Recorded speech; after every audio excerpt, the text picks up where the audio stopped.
enforcement notice, but a planning inspector has overturned it, saying it wasn't clear enough. Central Beds councillor Nigel Young says they reluctantly have to accept the decision. I'm very conscious that neighbours of Mr Shah will be extremely disappointed with the inspector's decision. I mean, at its most basic, it's a difference of opinion between us and the inspector. He believes the development to be proportionate. We don't. An ethics investigator appointed by football's world governing body FIFA will meet the organisers of the 2022 World Cup today amid growing calls for Qatar to be stripped of the tournament. The meeting was arranged before fresh allegations of bribery surfaced this weekend. Qatar denies any wrongdoing. The NSPCC has increased its estimate of how much abuse was carried out by Jimmy Savile. In research produced for the BBC, it suggests there are now 500 reports of abuse, with more of it than previously thought committed at Broadmoor Secure Hospital. Peter Watt is from the NSPCC. There's no doubt that Savile is one of the most, if not the most, prolific sex offender that we at the NSPCC have ever come across. What you have is somebody who, at his most prolific, lost no opportunity to identify vulnerable victims and abuse them. The Church of England has voiced concerns about the route of the HS2 rail scheme. The Archbishop's Council is warning that plans for constructing the line will mean thousands of graves have to be moved. A comedian who tried to gatecrash England's World Cup departure at Luton Airport yesterday has been spoken to by police. Simon Brodkin was wearing an identical suit to those worn by the England party, but was spotted by Captain Stephen Gerrard. Bedfordshire Police, who were assisting private security at Landmark Aviation, say Mr Brodkin was given some strong police advice. In sport, Arsenal won yesterday's Women's FA Cup final in Milton Keynes with a 2-0 victory over Everton in front of 15,000 fans at Stadium MK. The weather cloudy with some rain this morning, sunny intervals and showers this afternoon, a maximum temperature 19 degrees Celsius. And you can get the latest news and sport online at bbc.co.uk/3 counties. Oh, bum. BBC Three Counties Radio's big tour of beds, hearts and bucks. It has everything you could wish for. Good shops, character, life, nice people. It's all about where you live. There's lots of people around that we know. There's a really good sense of community. And all this week, we're featuring Stony Stratford. It's got character and you'll find something to do if you want to join in. The big tour of beds, hearts and bucks. BBC Three Counties Radio.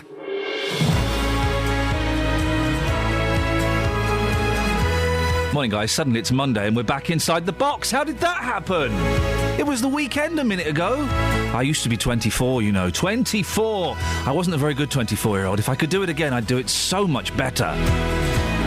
Coming up on the show this morning, police volunteers cause Federation fears. Big houses, who wears the trousers? And days off for football. I don't get it at all. And the award for Best Menu of the Day goes to Catherine Boyle. Catherine, woo! Thank you. Just like to thank Roald Dahl. There we go. Thank you very much. Not the Roald Dahl Museum, of course, a very disappointing venue. Very disappointing place. It's tiny and there's nothing there. Nice people, though. Very, very nice people. 08459 455 555 is the telephone number. Across beds, hearts and bucks. This is BBC Three Counties Radio. I've decided this morning we're going to own music. So what better way to own music than with a song?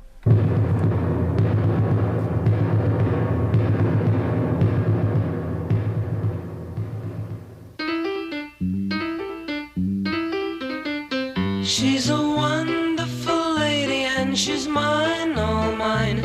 And there doesn't seem a way that she won't come and lose my mind. It's too easy humming songs to a girl in yellow dress. It's been a long time since the party and the room is in a mess.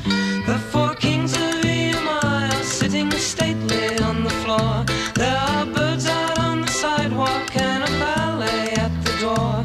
He reminds me of a penguin with few and plaster hair. There's talcum powder on the letter and the birthday boy is there. Why don't you cut your hair? Why don't you live up there? Why don't you do what I do, see what I feel when I care? Now they've darkened all the windows and the seats in Naugahyde. I've been waiting for an hour, I can't find a place to hide. The being known as Wonder It's not easy trying to tell her that I shortly have to leave. Why don't you be like me? Why don't you stop and see?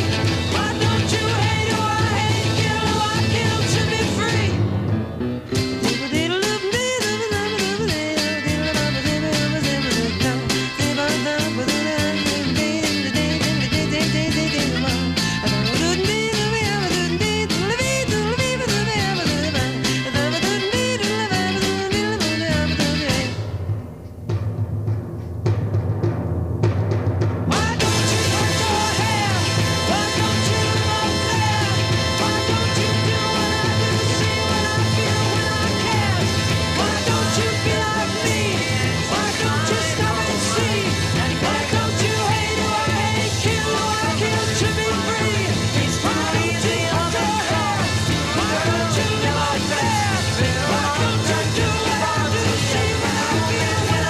Interesting facts coming.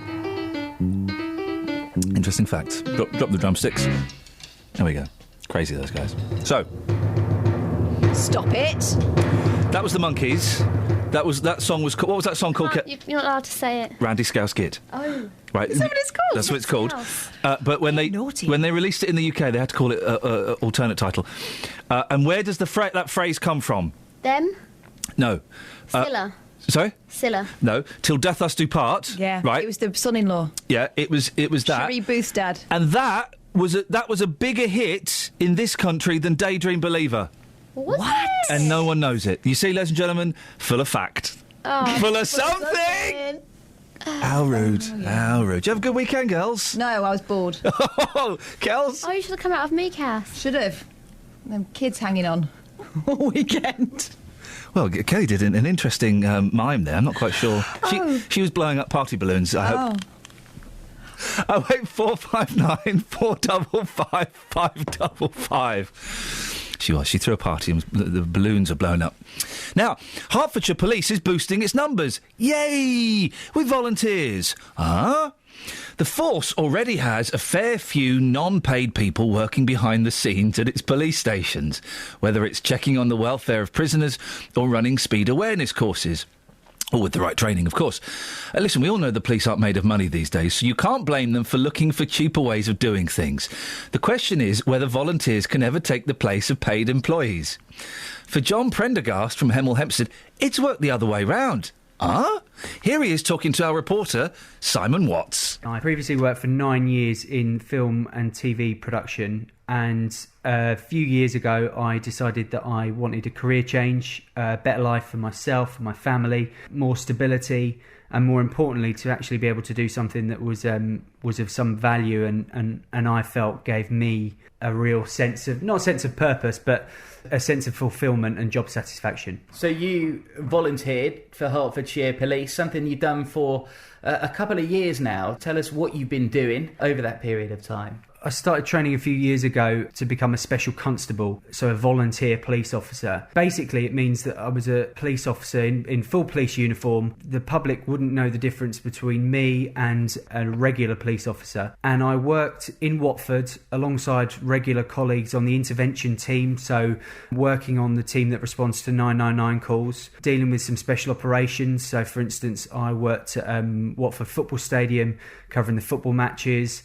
I went to Luton and helped police one of the EDL marches. A wide range of duties, basically, during that course of time. Primarily, like I say, supporting regular colleagues on the intervention team. So going out in cars with colleagues, responding to 999 calls, helping support them in their role, basically. And it must have been quite difficult for you in terms of managing your time there, because obviously you were still doing a full-time job, intense hours working in television, and then in your spare time at weekends, which I guess many people want to just put their feet up, but you were making a real commitment to the police even then. Absolutely, and it did take some juggling with family life, certainly, to try and work a way around getting my hours in every month around my normal day job as well, and having a family. But it was just so worth it in the end. The value that you get from doing the job, the skills that you learn, your interaction with your regular colleagues over that course of time as well, the people who do the job on a day-to-day basis.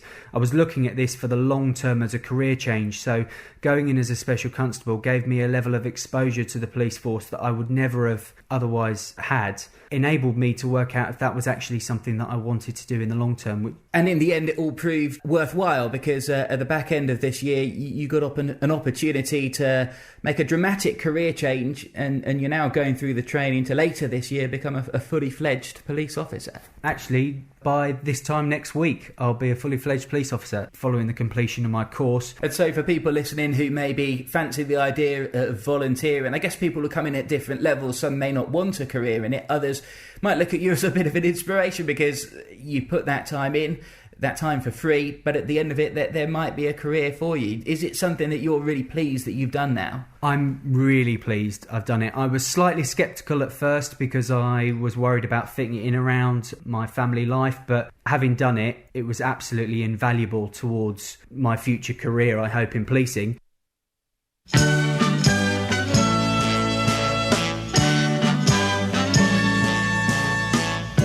Once I believed that when love came to me,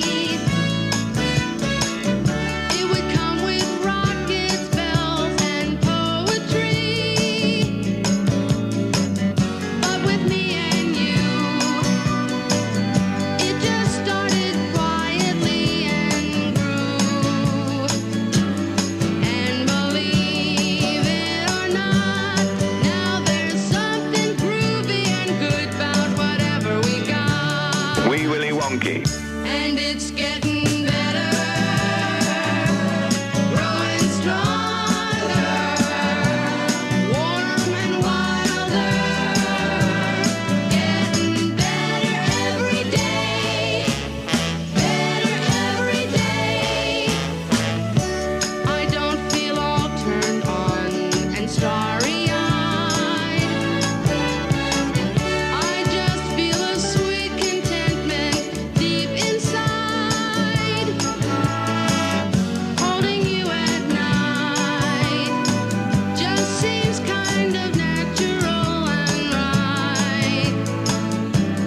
And it's not hard to see that it isn't half of what it's gonna turn out to be. 'Cause it's getting better, growing stronger,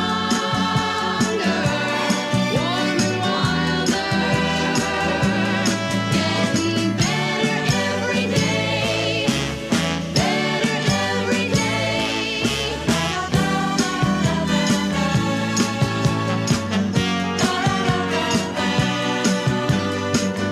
And I don't mind waiting, I don't mind waiting, 'cause no matter how long it takes, the two of us know that it's getting better, growing stronger, warm and wilder, getting better every day, better every day. Getting better every day. It's getting better every day. Getting better every day. It's getting better every day.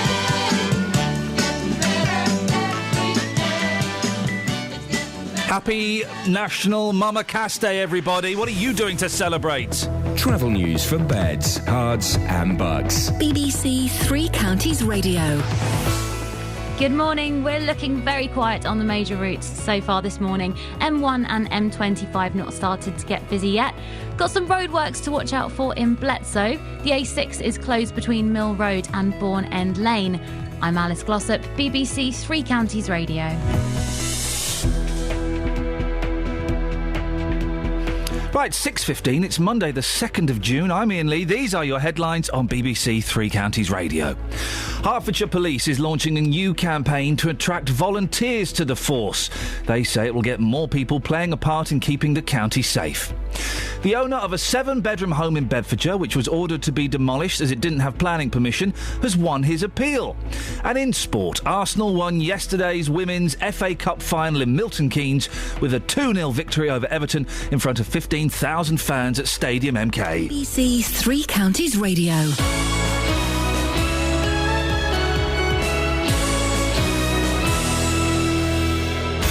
Every weekday from 12, Nick Coffer brings you... Why did Wet Wet Wet break up? You know, it surprised me that it lasted so long, but I think there's always going to be something that trips you up. Great guests. A Milton Keynes charity is celebrating its 5th anniversary after changing many young people's lives. Great music. This is the Drifters kissing in the back row of the movies. Hello to Adam, who has messaged me, so I'm playing some great tunes today. Great conversations. I'm in the library in Houghton Regis as part of our big tour. A lot of Houghton Regis was mainly 18th, 19th century. There was a big fire in the 1600s which burnt the village out. Nick Coffer, weekdays from 12 on BBC Three Counties Radio. So, in 1969, this guy recorded 2 albums that they sold nothing. They didn't sell anything at all, except... I'll allow Catherine to pick up the story. In South Africa, where he was bigger than Elvis. Yeah. Who was this guy, and why was he tapping into the zeitgeist that was the apartheid regime when he'd never even been there? And Tag Team Kelly. And all those albums that were sold that he didn't know about because he didn't realise... Right. You didn't watch the film, did you, Kelly? Yeah, I did. I'm just bad at explaining things. OK, so what was your favourite bit of the film? I really liked it when he was on the phone and found out that he was alive. Who? Sugarman. You didn't watch Rodriguez. Yeah, Rodriguez, he was on the phone. Rodriguez. You didn't watch the film. Catherine, you watched the film reluctantly. Goodness, I watched the film and then some. Yeah, you were reluctant to watch it. I had to bully you on the text to watch it. Well, I felt like I'd seen it, to be fair. Yeah. In real time. And then I get a little text. I've been crying for the last 20 minutes. So sad, though, wasn't it? But do you know what you missed out? What?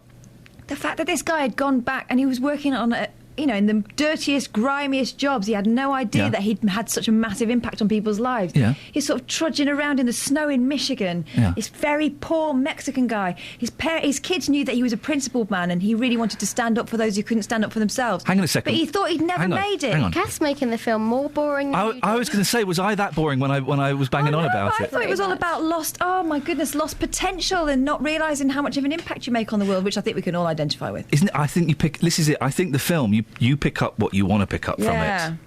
Yeah. And what I picked up was, because I made 2 albums in 1969 that sold nothing whatsoever, apart from in South Africa where they were huge, you picked up on the undiscovered potential. And Kelly didn't watch it.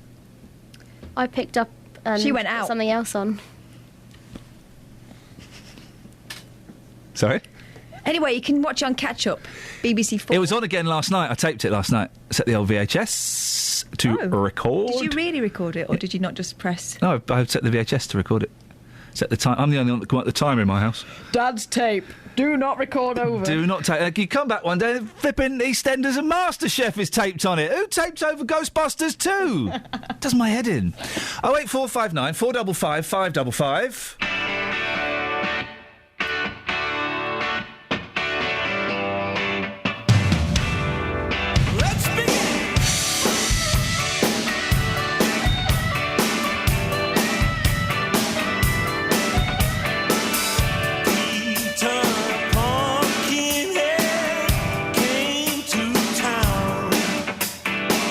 Spreading wisdom and cash around.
spent much, yeah?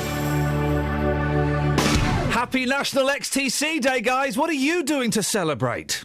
Now, if you've ever tried to modify your house, even in the smallest way, you'll be familiar with the sorts of hoops that planning laws make you jump through. So how come someone's been allowed to build what's basically a new 7-bedroom house in Barton-le-Clay when he only had permission to extend the existing property? The difference is quite radical. You can see for yourself on our Facebook page, and maybe you'll understand why Central Bedfordshire Council told Saeed Raza Shah he'd have to demolish the whole thing. He successfully appealed that decision, and he's been talking to our reporter Tony Fisher about what went on. We were granted permission, that's right, to build 5 metres on the side and to build a pitch roof on the top of the house, which is what I did. I didn't exceed the width. I stayed within those 5 metres. I didn't exceed the height. In fact, we were actually 2 inches below the height level. You got permission, according to the council, to increase the floor space by about 45% in 2011. That's right. Council say the work equated to more like a 200% increase. I don't think so. I mean, obviously, the inspectorate's, if you study the inspectorate's report, who's come and viewed the property and had a look at it, I mean, he's stated about 20%, 25%. Once again, it was not affecting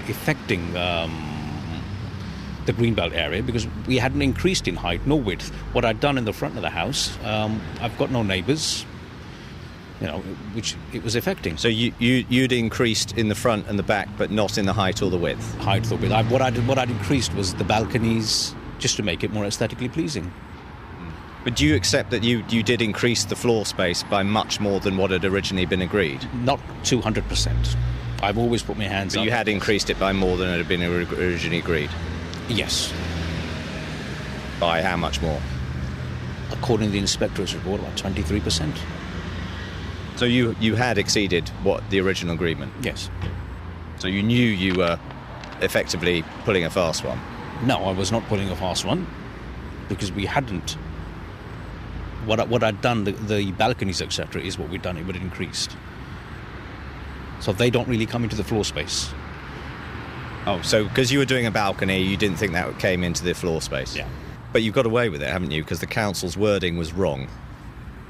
No, the council's wording was not wrong. The council was incompetent. The council said you built a new house. You hadn't built a new house. You'd basically, the foundations of the old house were still there. You just extended the old house. We've extended the old, and this is when we asked for retention of extensions. But do you feel like you've got away with it?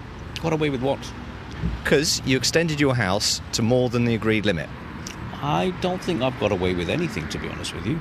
But do you accept that had the council got the enforcement notice, the wording in the enforcement notice correct, then you probably would have had to have demolished the house? No. I think the demolition notice was very, very excessive. Now that it's all over, how do you feel? I feel I'm very happy. We can live in peace now. Well, that's our reporter Tony Fisher speaking to Mr. Shah, and this is what some people in Barton think about it. A lot of local people that I know of are not happy with what he's done up on that hill. It stands out like a sore thumb. I don't think there's anything wrong with it, to be honest. It's not ugly. I think he's done a great job.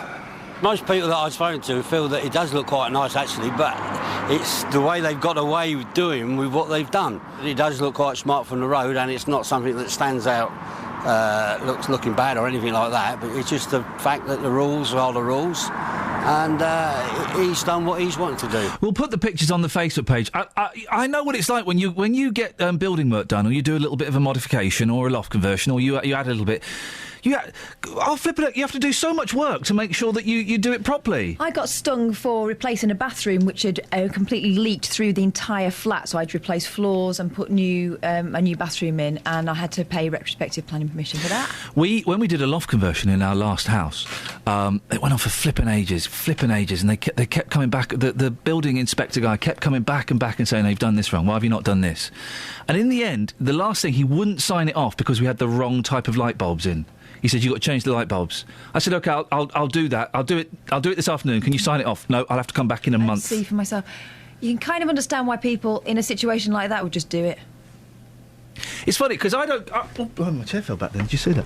I don't care either way, but part of me thinks, "Oh, he got away with it. Oh, he got away with it," and that's what's getting me angry.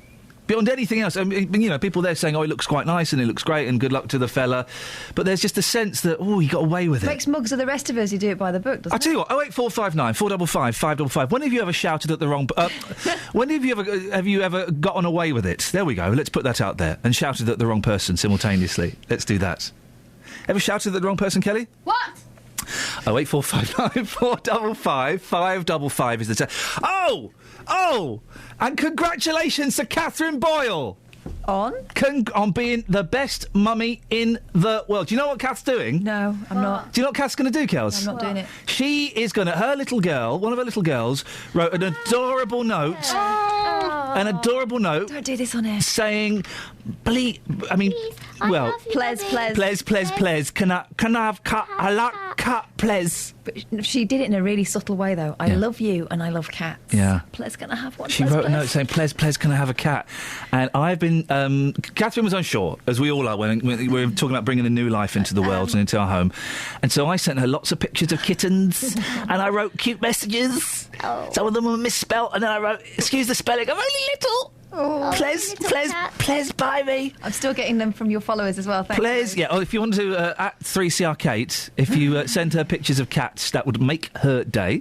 Just help her choose which one she's going to get. So, Ples, tell us, when are you going to get one? I'm not getting one. Oh, you got to get one. Your little girls want them. My husband hates them. Forget him. He doesn't need to know. I think he'll notice. He won't notice. All right, I'll work on it. Yay! Cats getting the cats.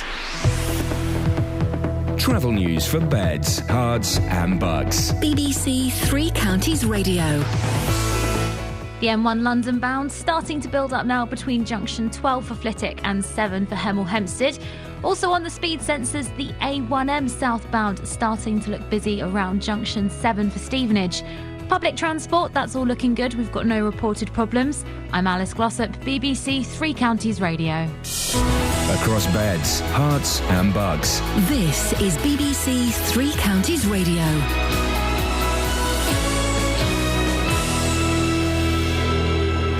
It's 6:30. I'm Simon Oxley. Hertfordshire Police is launching a new campaign to attract volunteers to the force. The Police Federation say they welcome the strategy so long as it doesn't impact upon more specialist frontline services. The owner of a 7-bedroom home in Bedfordshire, which was ordered to be demolished as it didn't have planning permission, has won his appeal. Said Raza Shah's controversial house in Barton-le-Clay was issued with an enforcement notice, but a planning inspector has overturned it, saying it wasn't clear enough. And the NSPCC has increased its estimate of how much abuse was carried out by Jimmy Savile. In research produced for the BBC, it suggests there are now 500 reports of abuse, with more of it than previously thought committed at Broadmoor Secure Hospital. Three Counties Sports. BBC Three Counties Radio. Arsenal won yesterday's Women's FA Cup final in Milton Keynes with a 2-0 victory over Everton in front of 15,000 fans at Stadium MK. Kelly Smith opened the scoring. Unbelievable performance by the team. It wasn't the most entertaining game, best spectacle I've played in, but full credit to the team today. We turned up. We've had a lot of critics at the beginning of the season, but hopefully we've proved some people wrong. This could be the turning point now in our season. I'm just thrilled for everybody involved, the staff, Shelley. Obviously it was her last game, so obviously we did it for her, really.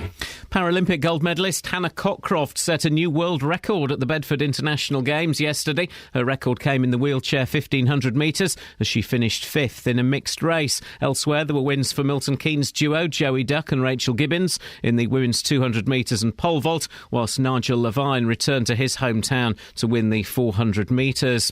Andy Murray will play Fernando Verdasco in the last 16 of the French Open today. Yesterday, Murray beat Philippe Kohlschreiber 12-10 in the deciding set after the match was carried over into a second day. Roger Federer, though, is out. Watford's unbeaten Olympic champion Anthony Joshua could fight Bedford veteran Matt Skelton in his next professional fight. Joshua stopped Milton Keynes' Matt Legg in the first round. In the first fight on the Froch Groves undercard at Wembley on Saturday, his Leggs trainer Mervyn Turner. You know, Matt Skelton's a rough, tough boxer. And although he's getting on in years, he will give Joshua a good test, because I'd like to see Joshua's chin tested. And a player auction for the UK's first ever National Badminton League is being held in Milton Keynes today. 6 teams, including Milton Keynes, will play on monthly match nights to be broadcast live on television. BBC Three Counties News and Sport. The next full bulletin is at 7. Across beds, hearts and bucks. All right, guys. This is Iain Lee. BBC Three Counties Radio. One thing we ain't never going to be is respectable. Respectable. One thing I ain't never going to be is a cat owner. Get a cat. I'm not allowed one. I'm not allowed one. Come I would on. like one. Who says you're not allowed one? Well, let me fiddle with my chair. What does he know? He doesn't like them. He doesn't like them, but they love him as a result. Really? Yeah, because not staring at a cat, he ignores them. For them, it's a come on. So they end up draped round his neck, pawing at his legs. It's a cat come on. It is. It's like, it's a come hither. Get a cat, honestly, it's the best thing you'll ever do. I'd really like one. Please. Oh, please. I would really like one, and it's the right time because my house is a right old state because of the kids. Yeah. So there's nothing to ruin. Yeah. I would love one. Why? Now, when you say he hates them, is he allergic? No. Right, okay. He's not allergic. Okay. He just doesn't like them, and his mum doesn't like them. Is he And scared She looks after the kids a lot, and she won't ever come in the house again. Is he scared it's going to go up the chimney? He's just scared it's going to be in his house. But what's it going to do that's going to offend him so much? Intimidate him. Oh, by staring at him while he looks away. Okay, listen, we often It's like say... gorillas in the mist. Cat owners, call up now, 08459 455 555, and please tell Kath why she has to get a cat. It's it's the best thing in the world. It's the best thing in the world. It's even better than, having a content husband. The girls, imagine the look on the girls' faces when you come home and you open a little jiffy bag and out comes a cat. Oh. That's how it works. Is that how it works? Comes through the post. The postman comes. Can I get one where you just add water? Pretty much. 08459 455 555. We'll have a look at the papers in a bit. In no time, you'll be fine. Don't worry.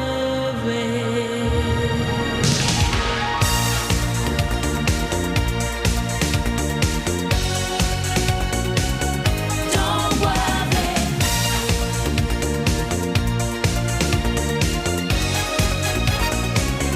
Don't worry. You met a guy. He said he was your lover. He said he loved you like no other. Told you that you were the only one. How could he say that when he's having so much fun? Now he says you're making him sad. How he says that when he treats you so bad. Now he's gone, left you for another.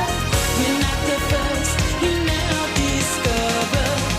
Don't you cry, you'll get by, you'll be back on your feet. In no time, you'll be fine, don't worry. You got hurt, you're not the first. Your heart aches, it won't last, it will pass, don't worry. Don't waste your time thinking of the past. Love like that could never last, girl. Don't you know things happen for a reason? It's meant to be just like the change of seasons. You're not to blame, don't you feel so bad? He was the one who was making you sad. Now he's gone, left you for another. It's for the best, you will discover. Don't you cry, you'll get by, you'll be back on your feet. In no time, you'll be fine, don't worry. You got hurt, you're not the first. Your heart aches, it won't last, it will pass, don't worry. Don't worry, don't worry. Standing all on my own. Love will never be the same without him. Trying hard to be strong. How can I go on? Now he's gone.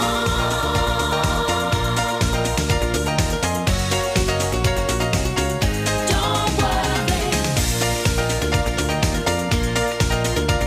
I'm having a ridiculous discussion. Don't worry, guys, don't worry. Don't worry. I'm having a ridiculous discussion with Catherine Boyle here about this soldier who has been released after 5.5 years in Afghanistan, being held by the Taliban. Oh, that's got to hurt. Tortured and all sorts. Yes, that's literally got to hurt. And his dad...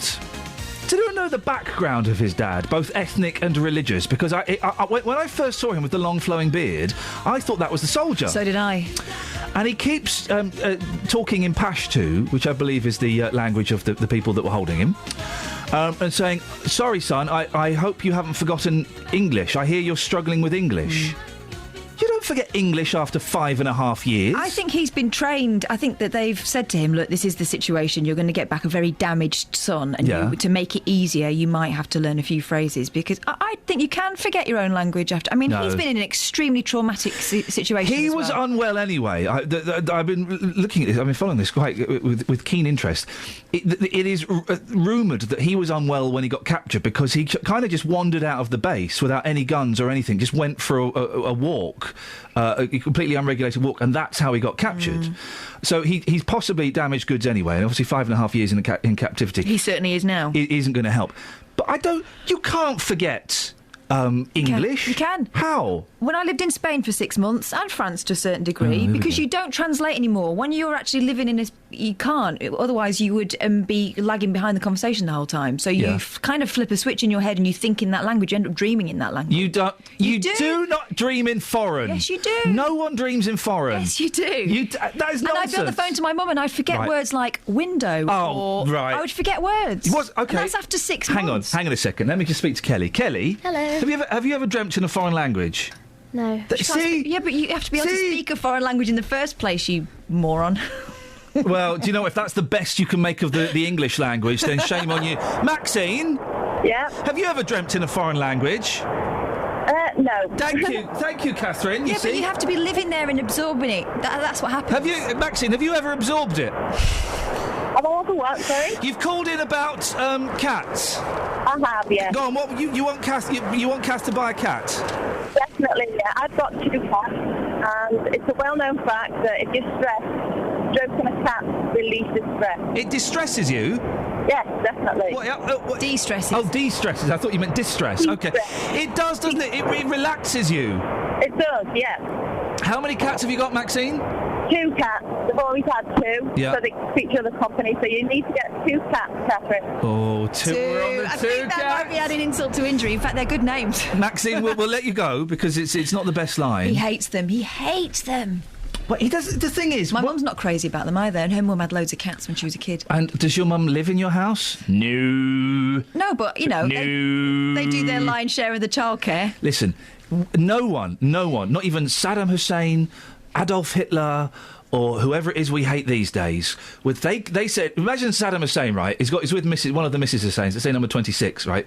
And he says to her, "I don't want cat. I do not want cat in house."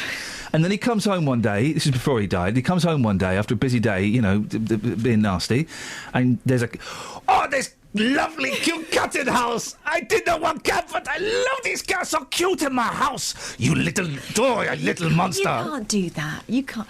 That's what used to happen in the olden days. Yeah. If it would melt Saddam Hussein's heart, as we saw from that reconstruction, it would melt your fella's heart. It reminds me of a story my granddad used to tell about when they bought a dog. Well, he bought a dog. Yeah. Grandma had said she didn't want one, she didn't want one, she didn't want one. He went and bought one. Yeah. And he produced it from under his coat, this little boxer dog puppy. Tiny. Yeah. And she said, we're not keeping this. And they looked down and it was really cute and her heart started to melt. And then it weed all over the floor. Yeah. Dogs are different. You don't work with dogs. Don't work with dogs. Oh, you cat, I did not want you, but I love you so much. Kids are so cute though, aren't they? Lynn. Great accent, Ian. Who are you supposed to be? Well, I was Saddam Hussein, but since that all went pear-shaped, the bottom has fallen out of the Saddam Hussein impersonation market. I used to go to parties and pretend to be him. Did you? That's sad, isn't it? Yeah. What would you like to say, Lynn? Lynn's calling me sad. I'd like to say that Catherine could get a cat. Thanks for calling. You've got a cat, haven't you? I have got a cat, Velvet, yes. Anyone can get a cat then? No. Is that what you're saying? No, because I've had 2 cats. Oh, yeah. One lasted, I had to have him put down when he was 20. Oh, blimey. And it was only because my partner died at home. Oh. And I kept him here for a few hours. Yeah. and the cat wouldn't leave him, so he kept looking for him. Can I just? There's a worried look on Catherine's face. We are not saying that if you get a cat, your partner will die. That's not what you're saying, is it, Lynn? But he didn't die because of a cat. No, he had cancer. Yeah, well, I'm sorry to hear that. It wasn't the cat's fault. No, that's good to know. I'm glad that's cleared up. So that's put that worry out of your way. But you had that cat, and then did you have another one? I've got another one. I've had him for 20 years. Yeah. 20 years. His name was Dizzy. Oh, yeah. And I've got a cat now that I've had for 11 years. Yeah. His name's Whoops. Whoops? Whoops. Whoops? Sort of Rupert, but Whoops. Whoops? But I'll tell you what he does. Does he do whoops? Yes. He does do that. He actually pees all over the house as well, which is a bit upsetting. This is sounding like great fun. But I'll tell you what he does do. Yes, my love. What he does is he's really clever. Yeah. I live in a little tiny one-bedroom house. Yes. Got a little wall outside. Oh, yeah. And if he's out, he actually knocks on the door to come in. There we go. Knocks on the door. He knocks on the door with his little paws. Oh. Yeah. And I'm quite poorly sometimes. I end up in hospital. Yeah, yeah. And he's so clever. I live in a little tiny cul-de-sac. Yeah. And he goes and knocks on a neighbour's door. There you go. You see, Lynn, thank you. You see? That's a saddest cat story. It's beautiful. Just think, if you got a cat now, you could. There's a chance you could still have that cat when you were pushing 60. How cool is that? Oh, players get one. Bring it in. I'll get you one. It's your birthday. I'll get you one. I'll get you one. No, I'll get you one. Don't. Kels, it's her birthday. Should we get her one? Yeah, let's get her a cat. It's your birthday. We'll get your cat. We'll leave it to us. Can we call it Ples? Yeah, Ples. We're going to be in so much trouble. Don't worry. Listen, leave it to us. Catherine, you haven't got to worry. It's your birthday coming up. Your 40th birthday. No, we'll get you a cat. It's not my 40th. I'll never make the 40th if we get a cat. Kels, leave it to me. We'll look on eBay or something. Okay, I'll do it now. Nice one. Thanks very much indeed. Excellent. 08459 455 555. Anyone got a cat to sell? Travel news for beds, cards and bugs. BBC Three Counties Radio. The M25 anti-clockwise, slow going between junction 21 for the M1 and 19 for Watford. Then the M1 itself, London bound, looking really heavy at the moment between junction 12 for Flitwick and 10 for the Luton Airport Spur Road. The A1M southbound, that's busy too, between junction 8 for Hitchin and 7 for Stevenage. Public transport has no reported problems. I'm Alice Glossop, BBC Three Counties Radio. Thank you very much. 6:45 exactly. It's Monday the 2nd of June. I'm Iain Lee. These are your headlines on BBC Three Counties Radio. Hertfordshire Police is launching a new campaign to attract volunteers to the force. They say it will get more people playing a part in keeping the county safe. The owner of a 7-bedroom home in Bedfordshire, which was ordered to be demolished as it didn't have planning permission, has won his appeal. And in sport, Arsenal won yesterday's Women's FA Cup final in Milton Keynes with a 2-0 victory over Everton in front of 15,000 fans at Stadium MK. 08459 455 555. We will have a look at the papers in a bit, but before that, Ples, let's get the weather with Kate. Beds, Hearts and Bucks weather. BBC Three Counties Radio. Good morning. It's a rather cloudy start to the new working week, but despite this cloud coverage and all these outbreaks of rain that we're likely to see through the course of the day, it is still going to feel potentially quite warm. The air is coming from the southwest. It's quite humid, but also quite moist. We've already had some rain this morning, some heavier bursts mixed in there. It's just making its way eastwards at the moment, just about leaving parts of Hertfordshire. But as we head into the afternoon, we're likely to see 1 or 2 potentially quite heavy showers build up as well. Now, I'm not ruling out the sunshine completely. We will still get some bright spells, perhaps a break or 2 in the cloud, but that's going to help to warm the air up and eventually create those showers. But the maximum temperature, we're looking at still warm, around 19 Celsius, so still potentially feeling fairly hot. Now, overnight tonight, we're hanging on to the cloud. We've also still got 1 or 2 showers through the night. We could see a bit of mist start to form, particularly out towards places like the Chilterns, for example, but the minimum temperature relatively mild, 12-13 Celsius, not dropping down too far at all. Tomorrow, a bit of a repeat performance, perhaps a bit more murky tomorrow morning, and more of a chance for a bright or sunny spell, but in town that's going to create those scattered showers. The maximum temperature for Tuesday, 18 Celsius, 64 degrees in Fahrenheit. Yeah, man, respect, boss, yeah? Three Counties Sport on Monday night is a little bit different. We bring you a look at different sports across Beds, Hearts and Bucks, and tonight we're getting closer to the action than ever before. So my wrist was across his windpipe and strangling him. We've been in Aylesbury to meet Caroline Kinane, who's brilliant at judo. And I got a bit closer than you did, Jeff.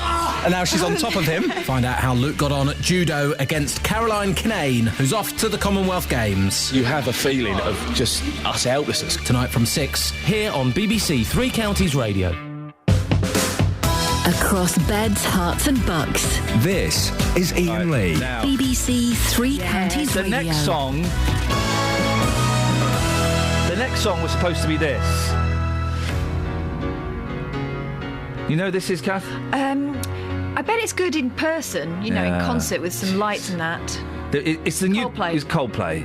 And there is no way we're playing a Coldplay song.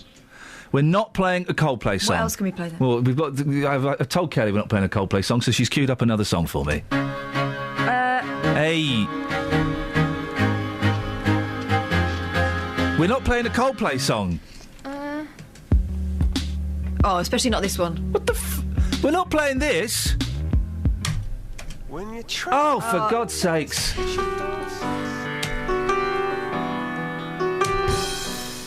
think she wants us to play Coldplay.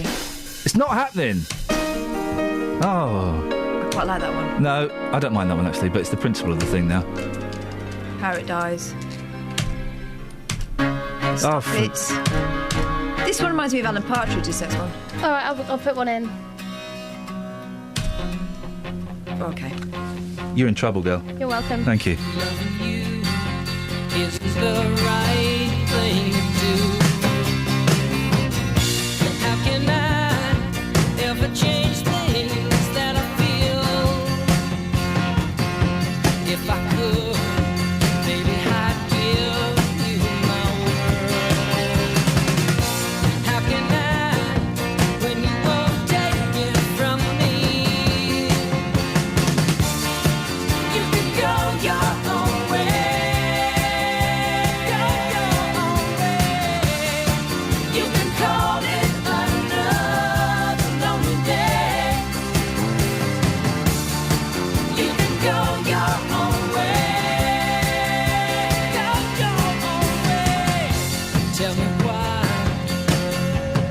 everything turned around. Packing up, jacking up, so you won't do. If I could, baby, I'd give you my world. Open up, everything's waiting for you. You can go your own way. Go your own way.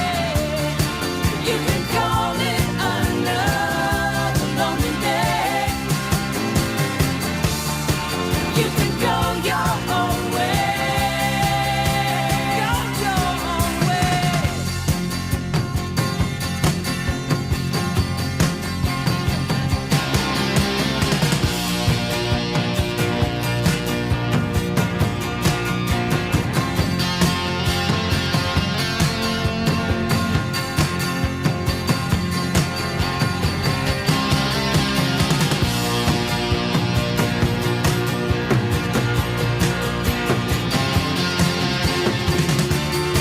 You can go your own way.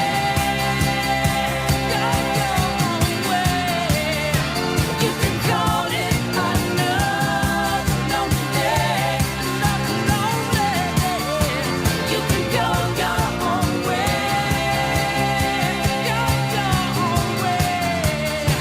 You can call it another lonely day.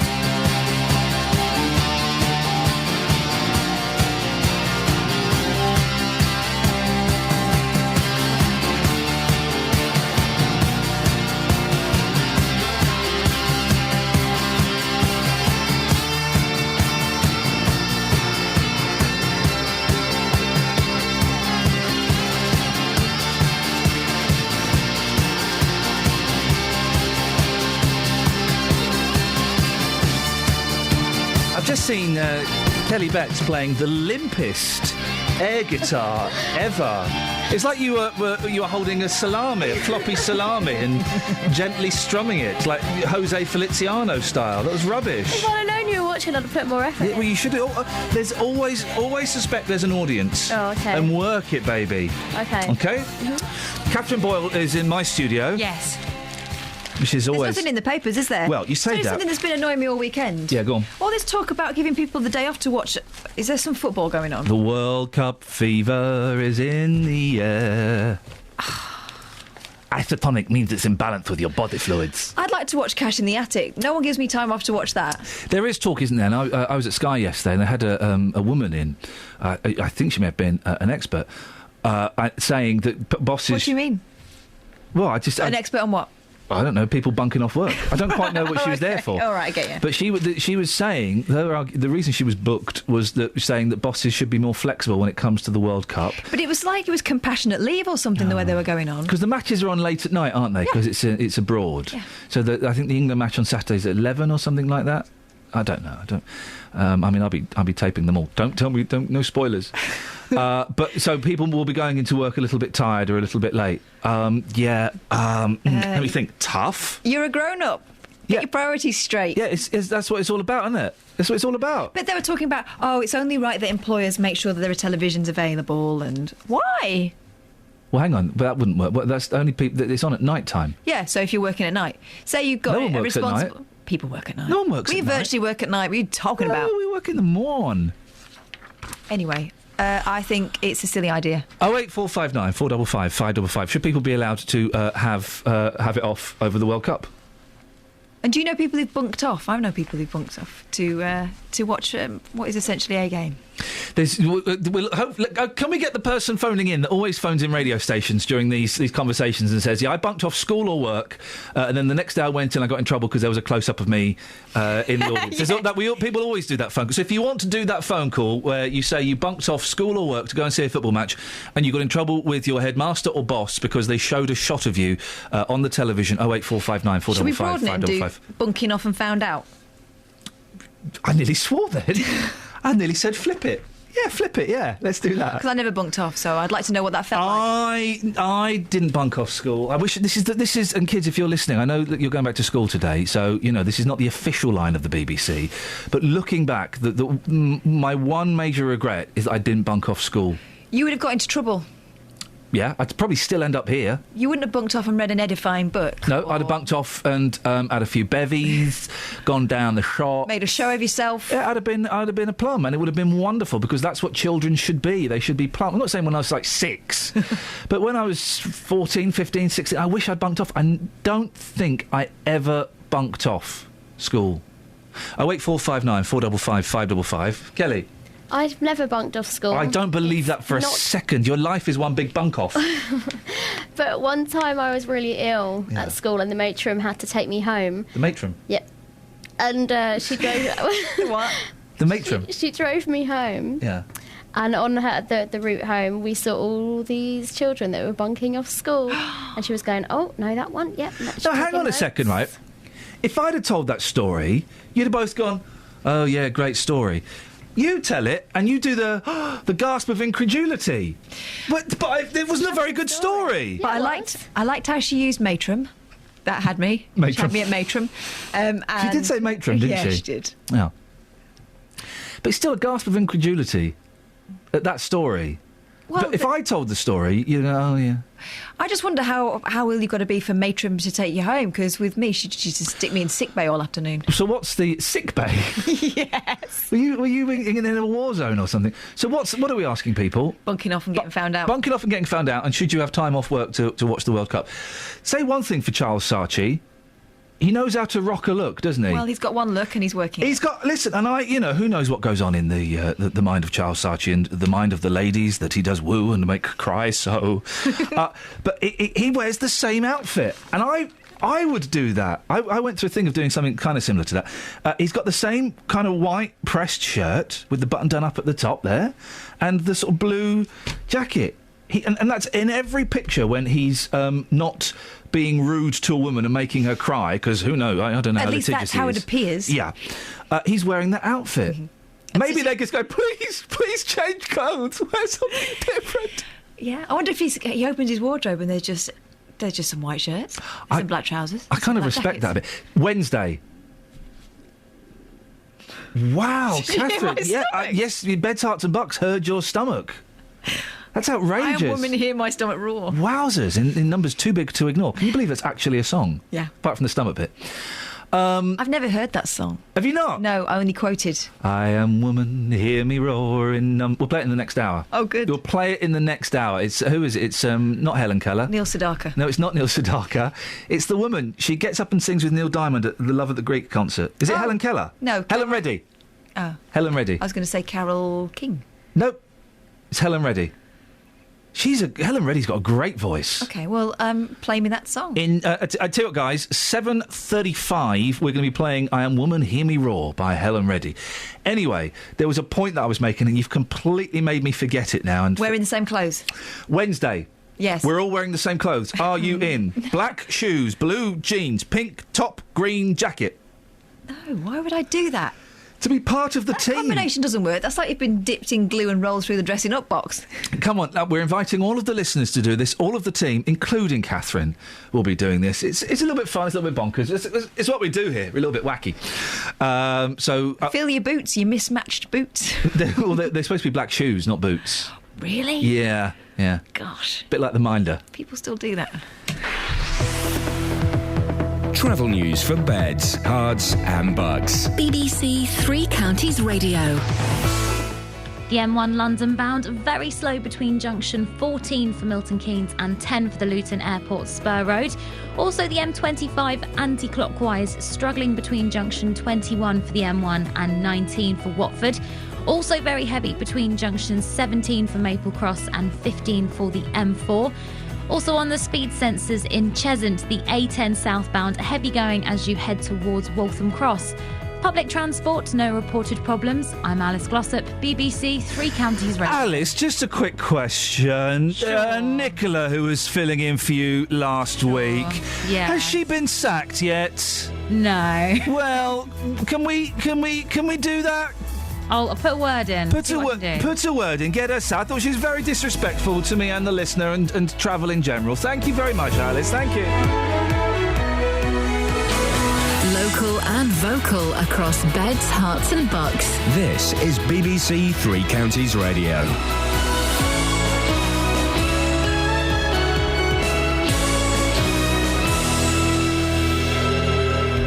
It's 7 o'clock. I'm Simon Oxley. The headlines: more volunteers for Hertfordshire Police, controversial Bedfordshire house can stay, and comedian gate crashes England's Luton Airport departure. BBC Three Counties Radio. Hertfordshire Police is launching a new campaign to attract volunteers to the force. They say it will get more people playing a part in keeping the county safe. The Police Federation say they welcome the strategy so long as it doesn't impact upon more specialist frontline services. John Prendergast from Hemel Hempstead spent 2 years working as a volunteer and completes his training programme next week to become a fully fledged officer. The value that you get from doing the job, the skills that you learn, your interaction with your regular colleagues over that course of time as well, the people who do the job on a day-to-day basis. I was looking at this for the long term as a career change, so going in as a special constable gave me a level of exposure to the police force that I would never have otherwise had. The owner of a 7-bedroom home in Bedfordshire, which was ordered to be demolished as it didn't have planning permission, has won his appeal. Saeed Raza Shah's controversial house in Barton-le-Clay was issued with an enforcement notice, but a planning inspector has overturned it, saying it wasn't clear enough. Mr Shah denies he simply got away with it because Central Bedfordshire Council's wording was wrong. No, the council's wording was not wrong. The council was incompetent. But do you feel like you've got away with it? Got away with what? Because you extended your house to more than the agreed limit. I don't think I've got away with anything, to be honest with you. The organisers of the 2022 Qatar World Cup will hold a meeting with a FIFA investigator today amid growing calls for the country to be stripped of the right to hold the tournament. A report in the Sunday Times alleged covert payments of millions of pounds had been made to officials who backed Qatar's bid, allegations it denies. The meeting was arranged before the latest allegations. The NSPCC has increased its estimate of how much abuse was carried out by Jimmy Savile in response research produced for the BBC, it suggests there are now 500 reports of abuse, with more of it than previously thought, committed at Broadmoor Secure Hospital. Peter Watt is from the NSPCC. There's no doubt that Savile is one of the most, if not the most, prolific sex offender that we at the NSPCC have ever come across.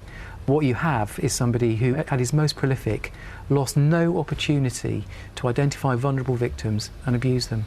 The Church of England has voiced concerns about the route of the HS2 rail scheme through Buckinghamshire. The Archbishop's Council is warning that plans for constructing the line will mean thousands of graves have to be moved. A comedian who tried to gatecrash England's World Cup departure at Luton Airport yesterday has been spoken to by police. Simon Brodkin was wearing an identical suit to those worn by the England party, but was spotted by Captain Stephen Gerrard. Bedfordshire Police, who were assisting private security at Landmark Aviation, say Mr Brodkin was given some strong police advice.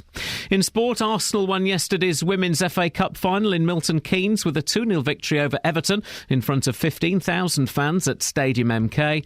The weather cloudy with some rain this morning, sunny intervals and showers this afternoon, a maximum temperature 19 degrees Celsius. And you can get the latest news and sport online at bbc.co.uk/3 counties. BBC Three Counties Radio's big tour of beds, hearts and bucks. It's a town where people want to work together to make the best of what we have and to support each other. And all this week we're featuring Stony Stratford. Got the nice high street, which is really local, so everything you need really. It's all about where you live. It's a friendly place with so much going on, and it's attractive as well. The big tour from BBC Three Counties Radio.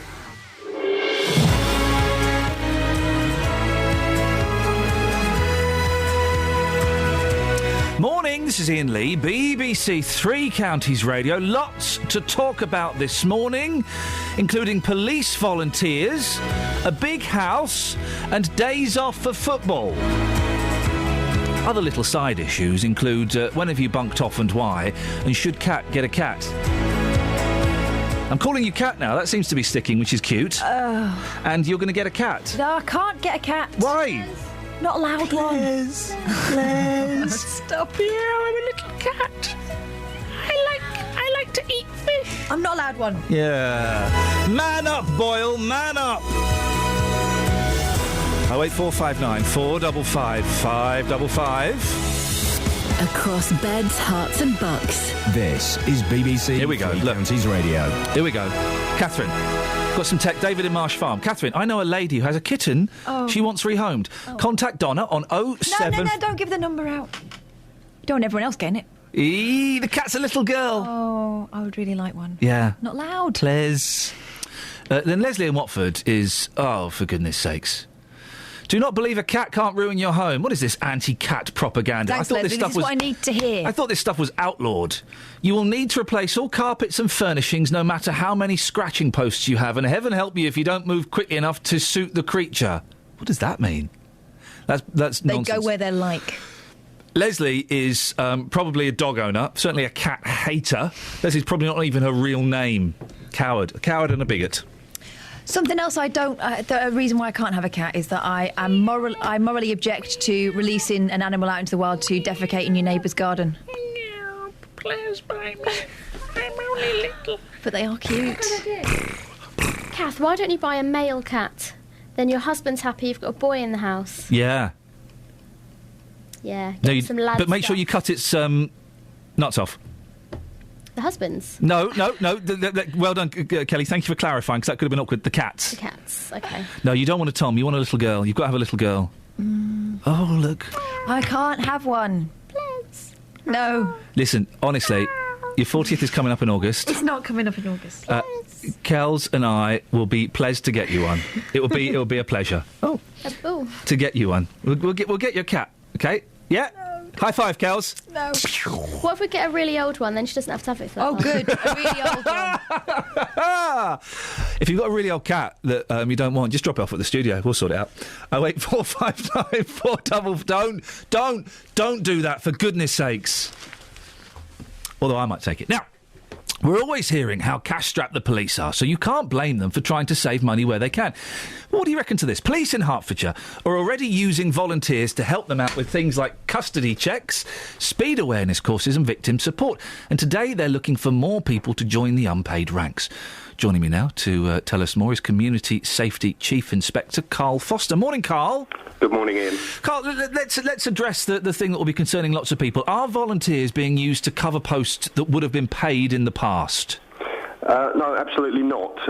We're using them to assist people that are performing those roles, and in fact, there's very specific employment legislation that we have to be mindful of, and obviously protect those people that we do employ to pay those roles. So this is about people being used, if you like, to assist us for causes that they believe in. OK, so what kind of positions will they be in? What will they be doing? Well, we have volunteers supporting sort of over 50 teams across the county, from providing administrative support to safer neighbourhood teams, working with the teams that work with our most persistent offenders in the integrated offender management unit, and also providing support for victims of crime. So a very sort of broad spectrum of work, really. And is there a particular type of person you're looking to recruit? Is there a specific age, a background? What kind of things? Well, to be honest, when we identify somewhere where we need assistance, we advertise that opportunity on our website. There is a process of us obviously assessing somebody's suitability to assist in that role, but we're looking for anybody really, and looking for people to bring their skills to assist us on a day-to-day basis. How much time do they have to commit, Carl? Can they decide, or are there set amounts? No, it's absolutely that is one aspect that is entirely down to the volunteer that's assisting us. We can't actually make any demands on volunteers' time. So if somebody's got a few hours a week to assist us, that's great. If they can do more, then obviously we'll accommodate whatever they can offer. And do they get training? Will there be specific training? Yes, absolutely. We obviously make sure that we train people in whatever systems and knowledge they need to perform that role, and we have a support mechanism and network around the volunteer to assist them moving forward as well. OK, well, listen, thank you very much. It sounds like it could be a cracking scheme. That's Community Safety Chief Inspector Carl Foster. We can bring in Neil Alston, who is the chairman of the Hertfordshire Police Federation. Morning, Neil. Morning, Ian. Neil, what's your reaction to this?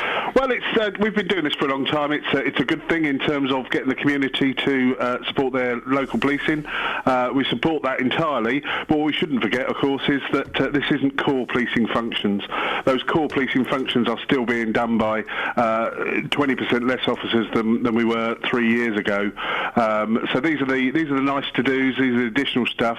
We've still got the core policing functions being provided by significantly fewer officers than we did 3 years ago. But that's is in some ways a separate issue, isn't it? The fact that cuts are being made and there are less police officers. We all know that, and no one is suggesting that these volunteers will be replacing those police officers, are they? Absolutely not. No, you're quite right. But I don't want the message to go out that things are unaffected. This is a nice to have.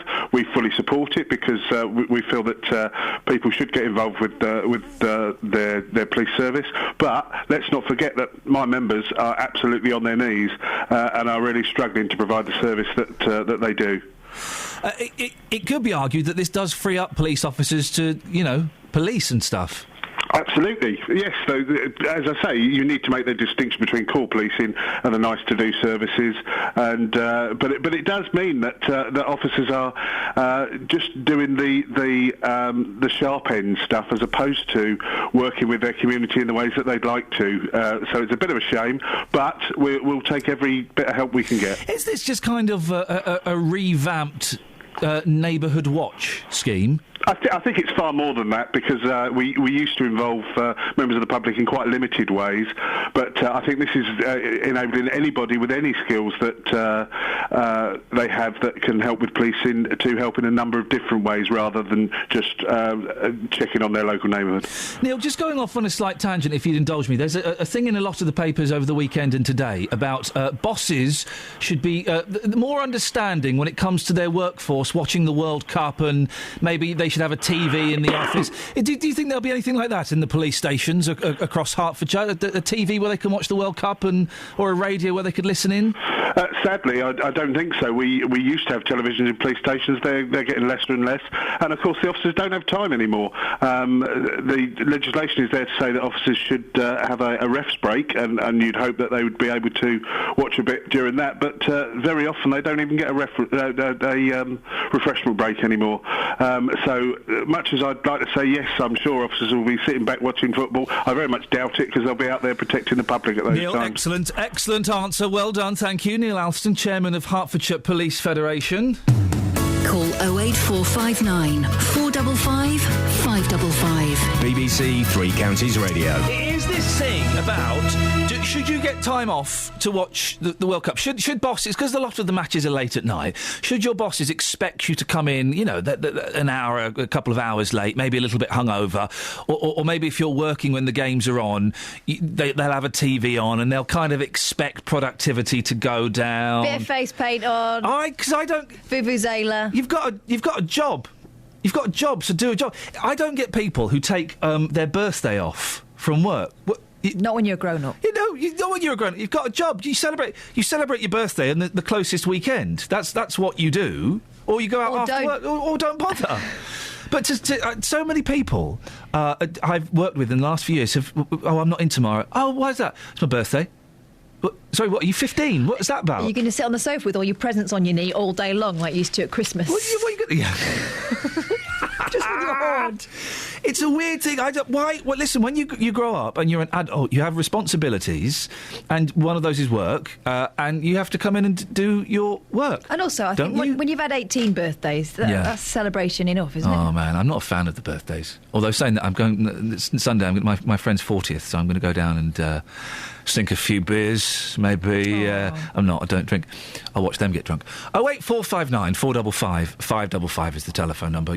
Is your boss being being flexible? But also, if you're a boss, have you had a little bit of pressure from the staff to say, "Come on, Steve"? It's a good name for a boss. Why not? Come on, Steve. Come on, let's come in a couple of hours late. That's another one. Mike. You'd never get a boss called Adrian, would you? I believe there are bosses. I think it's frowned upon.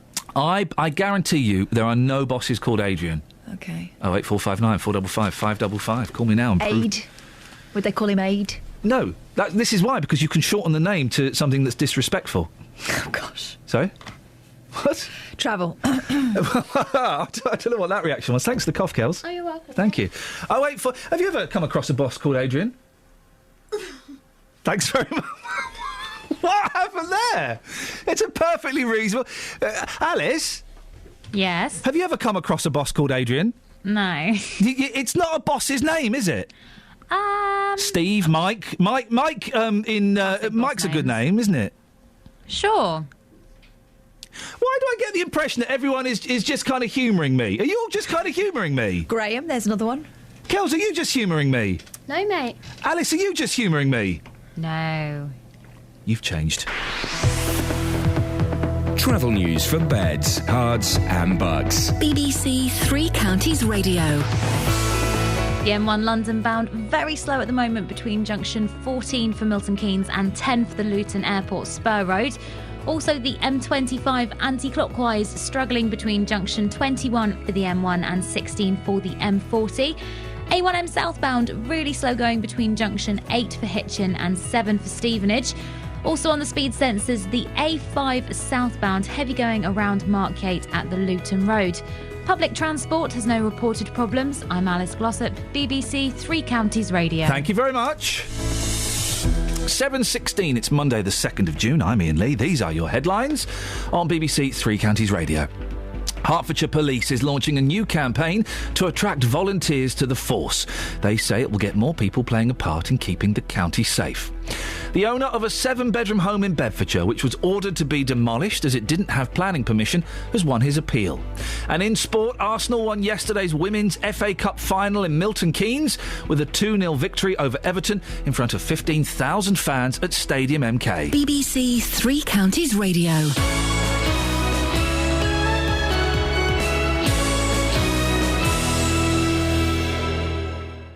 World War I at home on the BBC. After we'd done all our donkey work, the army saw that we had made good. Revealing untold stories. The members of the society would welcome an opportunity of doing something to help the patient and faithful creatures whose lives were being sacrificed in the service of our country.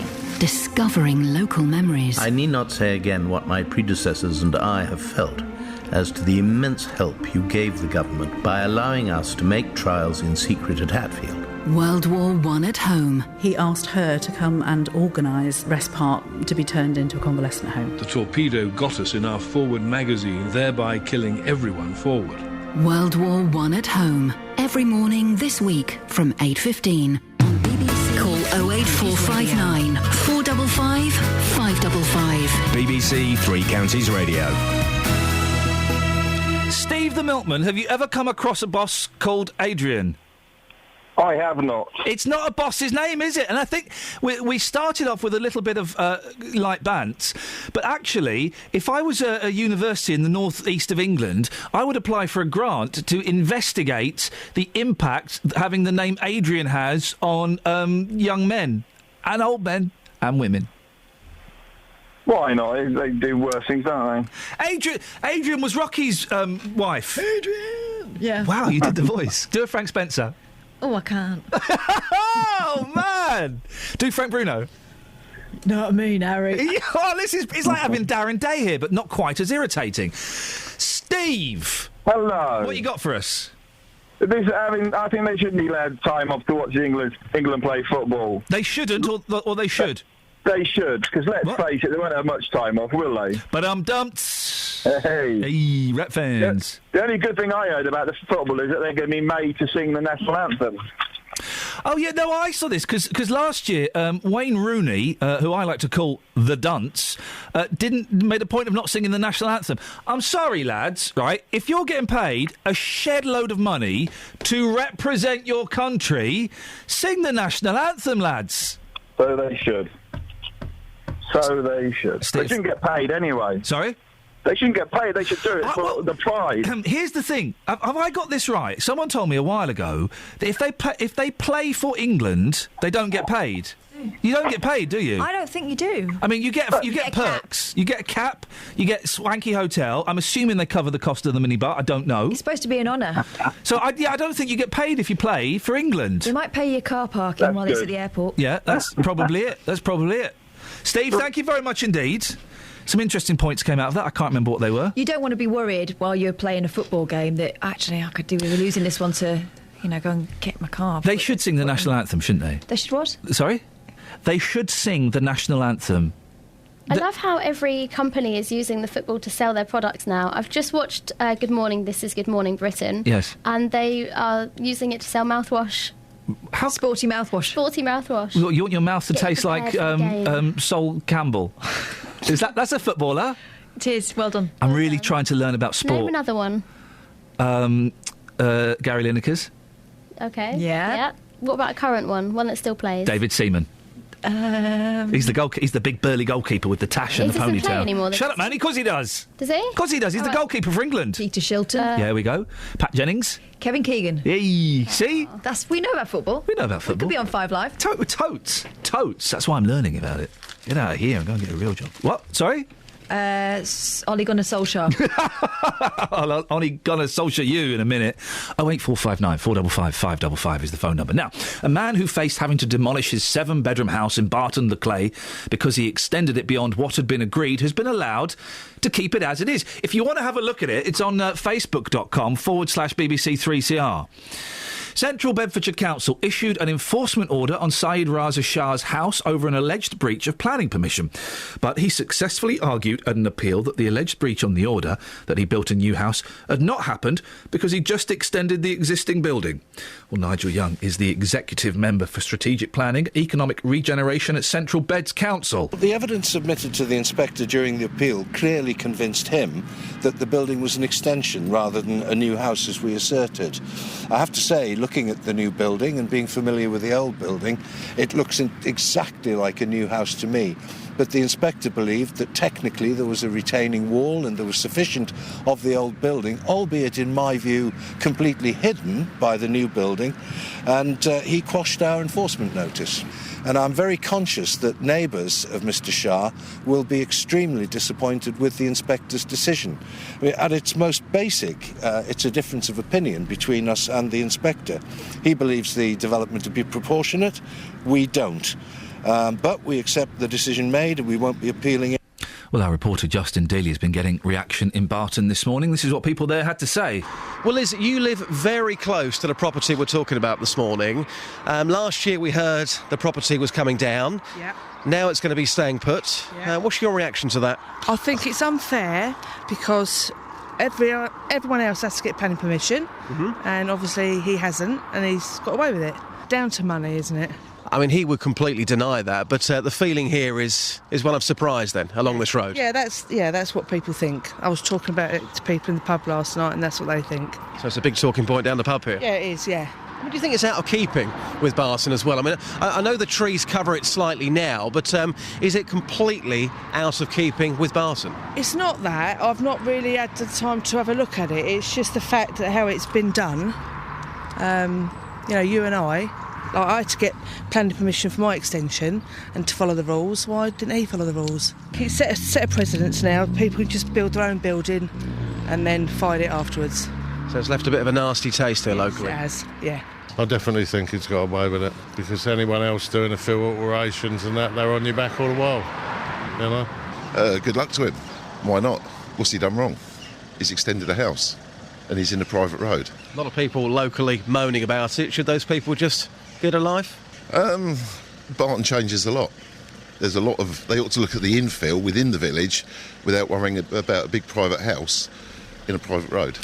Well, that was people speaking to Justin Daly, joined now by Justin Wickersham, who's a chartered town planner with Optimist Consulting in Bedford. Morning, Justin. Good morning. So in this case, it would appear that Mr Shah has got away with it, or is it just because the council messed up the wording? Well, it would appear from all the evidence that's been provided that the council went through a very long process of working with the applicant. A series of applications were put into the council and were considered, and I think, as Councillor Young said, that in their view they thought it was a new build and took the view that an enforcement notice was an appropriate way of dealing with the matter. But as we now know, that the inspector took a different view on that, and such is the nature of planning, it can be quite ambiguous at times, and interpretations of case law and the rules that apply can be looked at in a very forensic manner, and that is often taken through the planning application and appeal procedure. And in this particular occasion, and it doesn't happen all the time, but a house that to the outside world looks considerably different to the original one has become successful through appeal. It's odd, isn't it? Because I had a loft conversion done, and the hoops I had to jump through, Justin, to get them to sign it off and to approve it, to the point where the very last, or the penultimate visit, the inspector said, "I can't sign this off, you've got the wrong light bulbs in." I said, I'll get them today, just sign it. He said, "No, I'll come back in a month." And yet it seems Mr Shah, I mean, you look at the pictures on Facebook, it does look like a drastically different building, doesn't it? Oh, it does, and there's no doubt about that. As to whether it's an inappropriate building, of course, has been judged to be, it's been considered to be appropriate, but it is very different. Your comment about the light bulbs, of course, is that building regulations is a further level that parties have to go down, and of course that's where it seems your loft conversion problems came from. But on this one, I mean, the same issues will have applied. That he will have needed to have got planning permission, which he now has.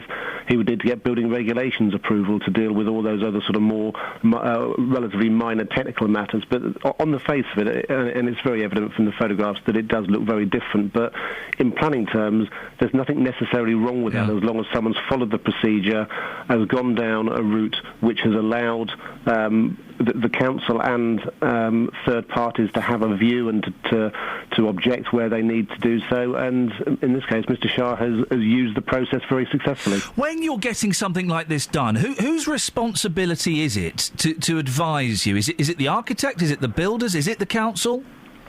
For Mr. Shah, he will have used probably a whole number of consultants. He would have used architects from the very type of development that he's carried out, but he probably would have used planning consultants as well. And although we have no relationship to this particular case, we regularly do help similar individuals such as Mr. Shah to try and battle their way through the planning process. It's quite a complicated process through planning application all the way through to appeal, and it does require quite a bit of expertise to try and get these kind of difficult projects all the way through.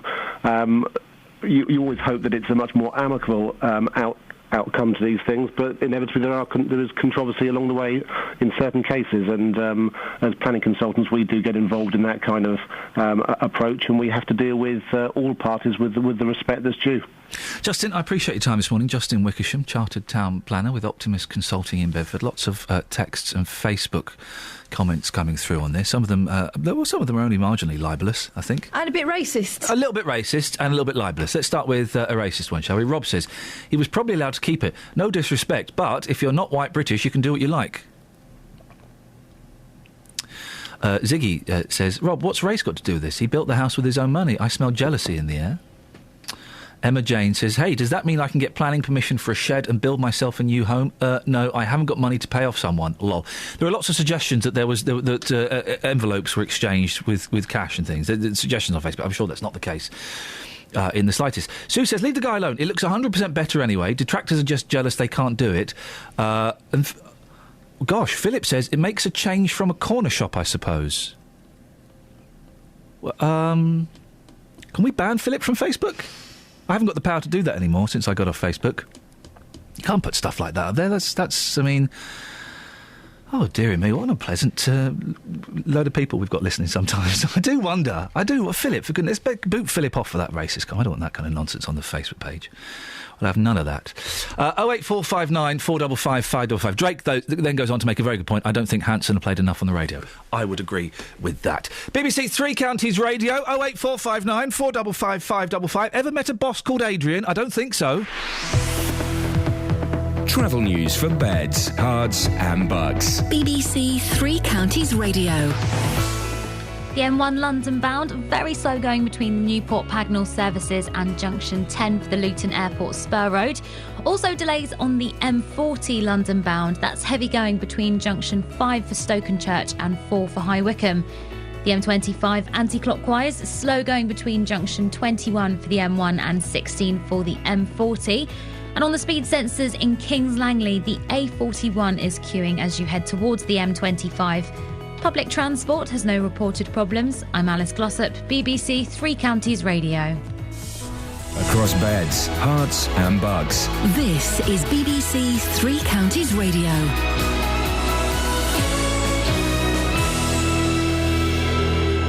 It's 7:30. I'm Simon Oxley. Hertfordshire Police is denying that a new campaign to attract volunteers to the force is a way of getting cheap labour. The Counties Police Federation say they welcome the strategy, but it shouldn't mask a fall in frontline officers. The owner of a controversial home in Barton in Bedfordshire, which was ordered to be demolished as it didn't have planning permission, has won his appeal. An inspector has overturned the council's enforcement notice, saying it wasn't clear enough.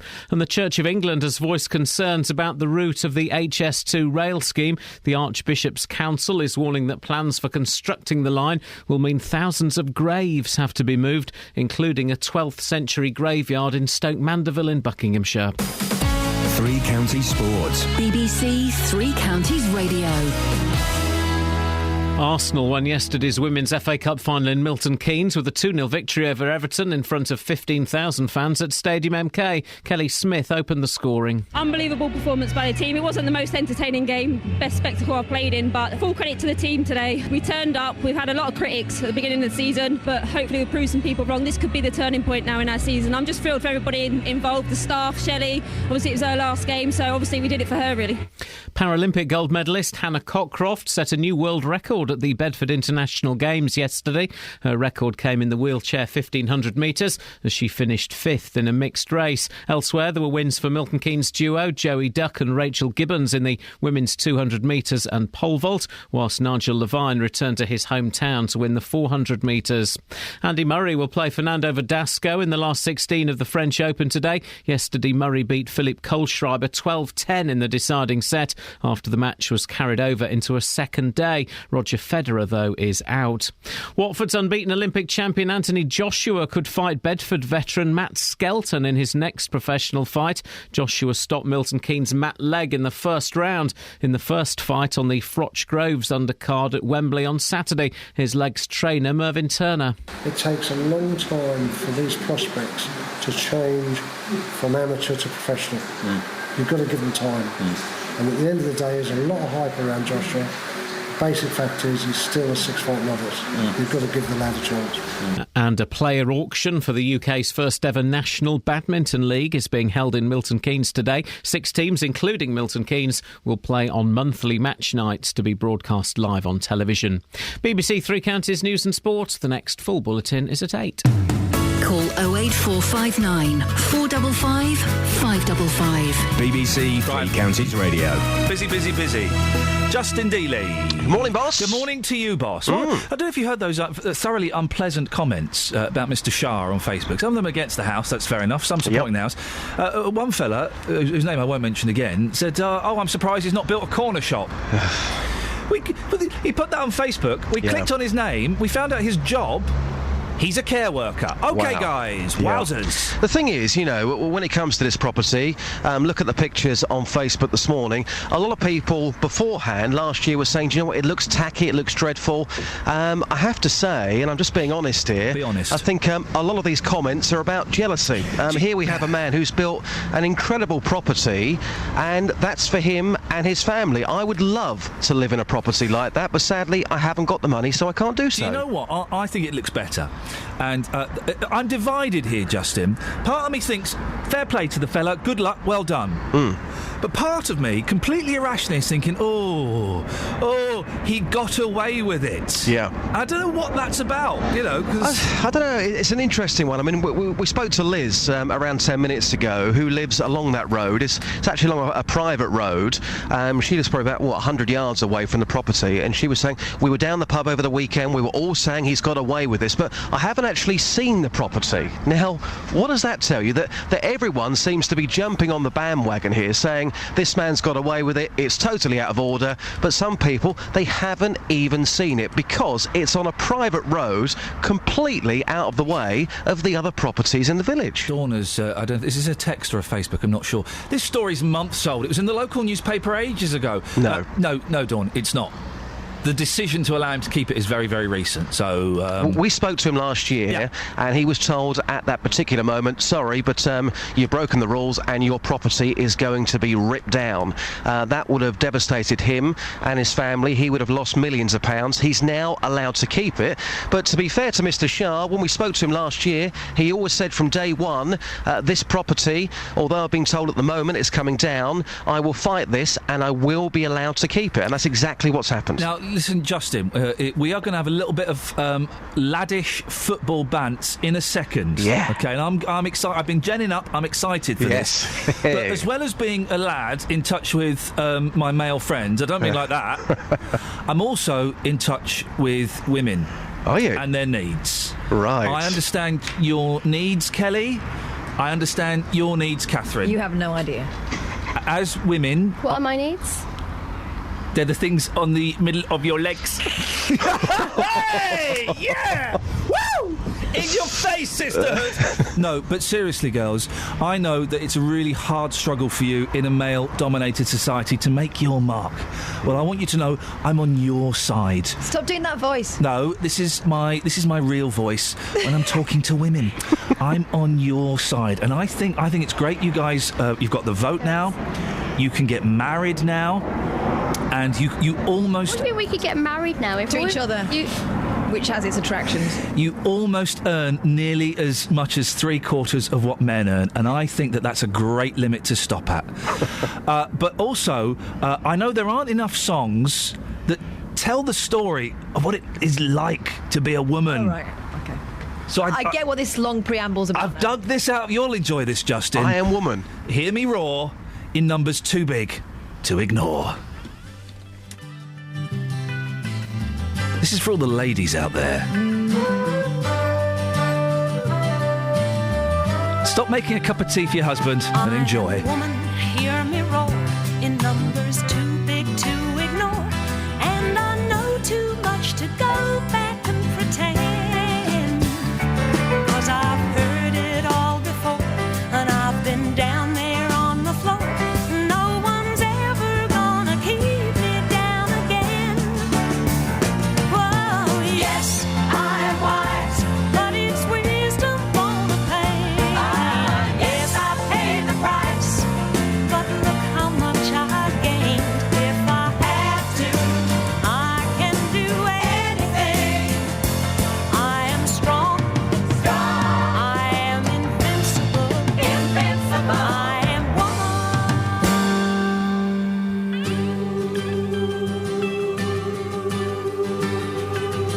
You can bend but never break me, 'cause it only serves to make me more determined to achieve my final goal. And I come back even stronger, not a novice any longer, 'cause you deepen the conviction in my soul. Oh, yes, I am wise, but it's wisdom on the pay. Yes, I pay the price, but look how much I gain. If I have to, I can do anything. I am strong, I am invincible, I am woman.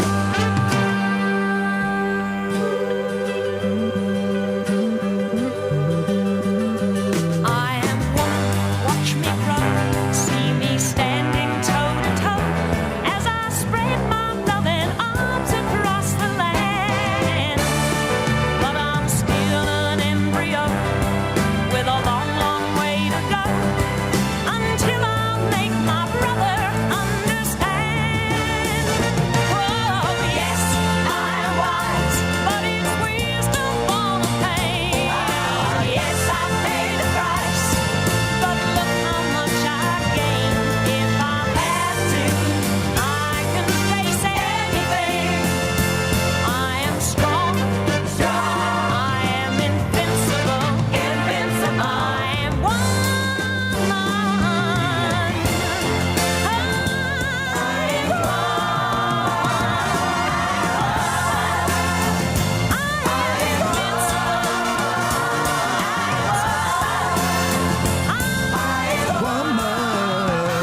Lovely woman, a beautiful woman, a very sexy woman. Yeah, Justin. Yes. Hey, Come on. come on, girls. Beautiful. Sexy women around the world. The Twitter reaction is literally trickling in. Oh, go on. What are they saying? They must all Rain supporting says, them. Please give Iain Lee a slap for using that voice and playing that darn track. Hashtag do it for the girls. Do you know who wrote that song? Go on. A bloke called Ray Burton. Ray, I tell you what, you were bang on the money. For beautiful girls everywhere across beds, hearts and bucks. And I sincerely, and this is not a joke, okay? Let's be serious for a minute. I love all of you. I really do wish you the best of luck with your lives, girls. need it. You do need Dealing it. with this. My favourite part of all of this Yeah. is that you knew all the words to that song. Yeah, totally. I sympathise and I empathise with your pain. Not that pain. Your pain of being, you know, Dealing with you, yeah. of being subdued and trodden on. Although some of you quite like that. So it's great. Hope you enjoyed that little break, girls. That's for you. I Mine's felt a like cough. that bloke really got inside my mind. Mine's a cough, if you don't mind. Thanks a lot. Justin. Yes, boss. Not got the reaction from the... I'm getting what can only be described as an evil stare from Kel, and they're now miming throwing things at me. I don't Listen, quite know. you are doing it for the ladies. What you're saying is, I tell you what, girls, I'll take you out for breakfast later on because I earn a bit more than you. You're never going to earn as much as me. I'll treat you. They're trashing the studio next door. Wow. What, ladies? All right. This is why you are secondary to gentlemen, because you just cannot You just cannot control your moods. Unbelievable. Don't worry. I know why you're angry. Iain, We'll try again next week. Would you mind coming in here and picking all this up? Get out of here. Justin! Yes! Football bands. We've done something for the ladies, now it's time for the blokes. The World Cup is starting in, 6 days' time? Something like that, 5 days' time it may be. I'm over the moon, you must be over the moon, but there are a few issues here. Yeah, it's got quite a lot of lines in the papers over the weekend, this. People saying that bosses, they should be flexible and allow their staff to watch games in the World Cup. I say absolutely 100% yes. Of course. Sorry, what? Yes. That caught me unawares. No, I heard you and Catherine talking about this at about 10 to 7 this morning, and I was shouting at the radio because this happens once every 4 years, okay? Yeah. It's not just a tacky TV show we're talking about here. Yeah. I think you mentioned Cash in the Attic earlier on. Great programme. Yes, a great programme, but we are talking about our country. Our country are going to the World Cup. They flew off from Luton yesterday. It kicks off on the 12th of June, and I'm just going to put this out there right now. I think that if you don't accommodate your staff to watch England games during the World Cup, you're a bad boss. Simple as that. Come on, mate. You've got to... sorry, the girls are still messing around next door.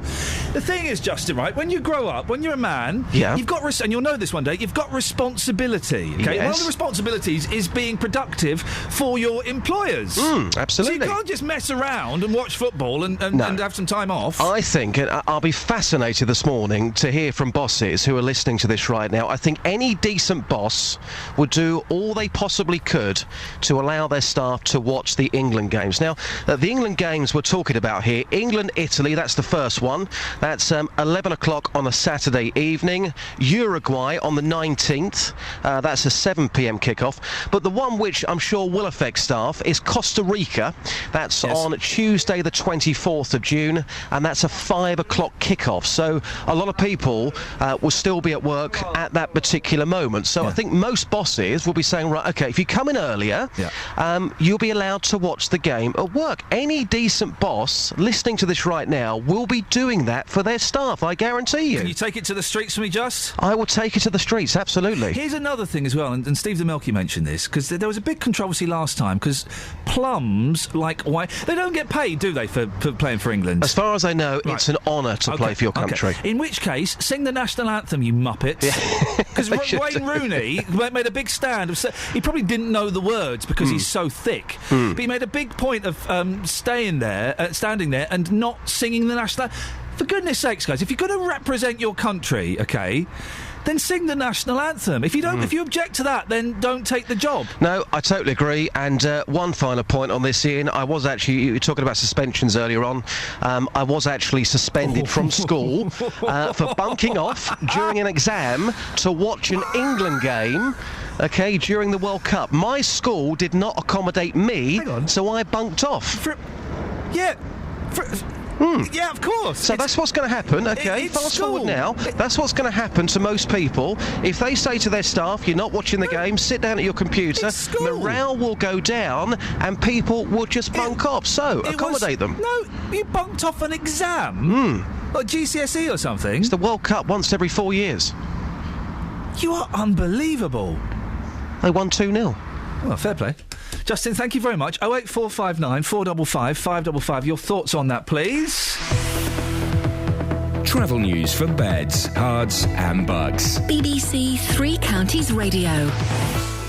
The M1 London bound still very slow between Newport Pagnell services and Junction 10 for the Luton Airport Spur Road. Also, the M25 anti-clockwise heavy going between Junction 21 for the M1 and 16 for the M40. Heading to the M25 in Kings Langley, the A41 is queuing as you head south.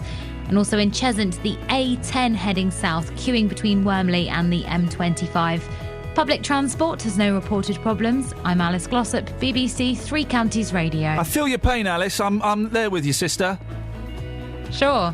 Good, thanks. Listen, it's literally a pleasure. Literally a pleasure. 7:45. It is Monday, the 2nd of June. I'm Iain Lee, and these are your headlines on BBC Three Counties Radio. Hertfordshire Police is denying that a new campaign to attract volunteers to the force is a way of getting cheap labour. The county's police federation say they welcome the strategy, but it shouldn't mask a fall in frontline officers. The owner of a controversial home in Barton in Bedfordshire, which was ordered to be demolished as it didn't have planning permission, has won his appeal. And in sport, Arsenal won yesterday's Women's FA Cup final in Milton Keynes with a 2-0 victory over Everton in front of 15,000 fans at Stadium MK. Coming up, we'll get the latest in the Jimmy Savile story, but before that, let's get the weather. Here's Kate. Beds, Herts and Bucks weather. BBC Three Counties Radio. Good morning. It's a rather cloudy start to the new working week, although some of the cloud at the moment fairly high, so we've got a little bit of brightness out there. We've already seen some rain this morning, and we're likely to see 1 or 2 showers develop as we head further through the day. Despite this cloud coverage, we're still going to feel relatively warm. The air's coming from the southwest, so it's quite humid, so we're still looking at a maximum temperature in the high teens of around 19 Celsius. Hanging on to the cloud overnight, also some scattered showers. Could see a bit of mist develop, particularly over higher ground places like the Chilterns, for example, with the minimum temperature down to around 12 or 13 Celsius. For tomorrow morning, a bit of mist, but it will lift into low cloud, perhaps more in the way of sunny intervals tomorrow, but we will see scattered showers, particularly through tomorrow afternoon. Maximum temperature, again, similar, 18 Celsius, 64 degrees in Fahrenheit. And that's your forecast. Kate? Yeah? I feel your pain as a woman. Really? Yeah. I doubt that very much, but go on. Come and give me a hug. Come on. There you go. Better? A little bit. I can understand why you're angry. Don't worry. I get it. She is so angry, Catherine. Don't do that voice to me. She is so angry. She associates me with all mankind that has been oppressing her. When I say her, I mean literally her, but I also mean other people with wombs. And without. For tens of years. Hundreds of years. Thousands. No, I wouldn't go that far. But thanks for your partial apology. You're very welcome, my love. Every weekday morning from 9. Good morning, welcome to the JVS show. Your local stories. Have you had to rebuild your life after being a victim of crime? Do you think it's inhumane to keep people in prison for life? Do you think that immigration needs to stop? Your local life. Why do 70% of this country feel immigration is wrong? We've actually got an open doors policy. I am just so angry listening to some of them people. What the government are doing, they'll start introducing American-type sentencing, like 200 years in prison. The JVS show. British people are not xenophobic. Weekday mornings from 9 on BBC Three Counties Radio. So we've been talking about this house, OK? This fella, this Mr. Shah gentleman, he basically built... It's pretty much a new house. It's Carson's extension. He got away with it. A couple of comments on the Facebook page I said were offensive, borderline racist.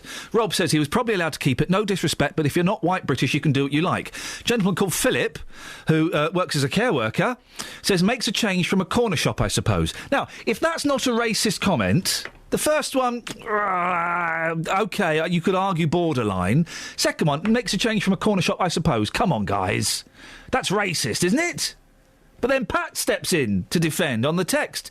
Iain, there is more behind comments that you decide are bordering on racism. I would say the corner shop one doesn't border. You've crossed the border without a passport. You're a racist for saying that. Just look around it's a racist statement. Just look around the developments in Luton that resemble bungalows but are called workshops or sheds built by certain members of our community. What do you mean by that, Pat?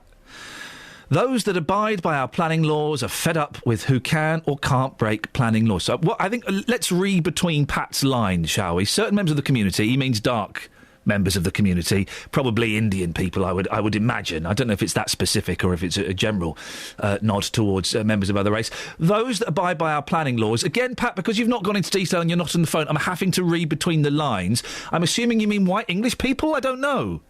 Give me a call. Let's discuss this. 08459 455 555 is the telephone number. It's easier. It's easier when we're dealing in vagaries like this. It's easier if you come on the phone, because then it helps me with. I have to make assumptions when I'm reading that, and I may be making wrong, unfair assumptions, and I don't like doing that because then that's unfair on you. It will be good to know exactly what you're saying. And Aidan has emailed in, not an Adrian, an Aidan. We're saying you'll never get a boss called Adrian. Doesn't happen. Iain, it's a well-known fact that not many people know that people whose name begin with A are smarter and more likely to be bosses. What? This is because at school they are more likely to be called on first to answer questions because many tasks are determined alphabetically. This means they have to think on their feet because they have less time to formulate a response than someone whose name begins with Z. Therefore, it's more likely to have a boss called Adrian than, say, Zebedee. What? Really? 08459 455 555 is the telephone number. You'll never find a boss called Adrian. It just doesn't happen for some reason. It's one of those names you go, really?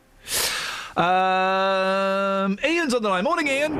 Morning, Iain. How are you? I'm good, thanks. What do you want to say? I don't think that corner shop statement's racist. I think it's just stereotyping. Go on. It's like saying, well, he's Polish, so he's a plumber, or... Say that again. It's saying he's Polish, so he's a labourer, or something like that. It's just stereotyping. It's not a racist comment. I think it is different from saying Polish people are plumbers. Well, I disagree. Well, no, you can disagree on this, Iain, but you're wrong. I just think that we're talking about a gentleman of an ethnic background. I'm assuming he's Indian. I've got no idea where he's from, to be honest. He's called Mr. Shah.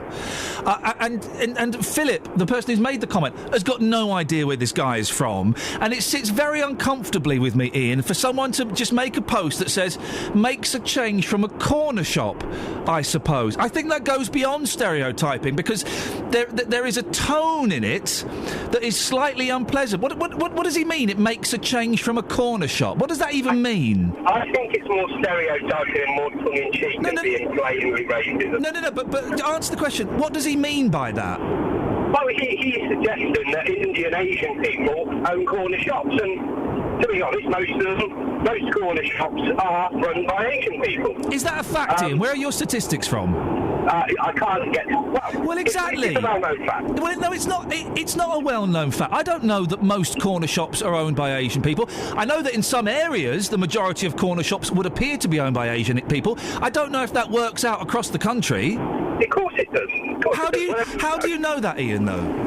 Because when you go into a corner shop, it is inevitably run by an Asian person. Yeah, in certain parts of the country. But have you been to corner shops across the country? I've been corner shops all over the country, Midlands, the North. Okay, so you've been in more than half of the corner shops in this country. Is that what you're saying? Oh, Iain, we lost you. Leslie's in Luton. Morning, Leslie. Hello, good morning, Iain. Leslie, what would you like to say? Yeah, the house in Button, on Button Village. I've been there when it first came about. Me and my wife, and we stand right outside of it. Took some pictures. Yeah. Oh, it's a massive, beautiful house. It's big, isn't it? Yeah. And the issue about that bloke Corley mentioned corner shop. I think it's a racist issue. That is. It does. I mean, I got what Iain was saying, that it's a generalisation, but I just think that the generalisation that we don't even know. I don't even know the ethnic background of Mr. Shah. I don't know. I don't know if he's Indian or what he is. Well, the name Shah is it's to do with Indians, because most Indians are Shahs, aren't they? I don't think most Indians are called Shah. Most Shahs may be called Indian. Are Shah. Yeah, most Shahs may be Indians. I don't know if that's true or not, but you can't say most Indians are Shahs. Well, that's what I'm familiar with. Okay, all right then. But you think that the comment it makes a change from corner shops is perhaps a little bit racist? It's racist. It's racist and stereotyping. Yeah. As far as I'm concerned, it is definitely racist. That guy, he's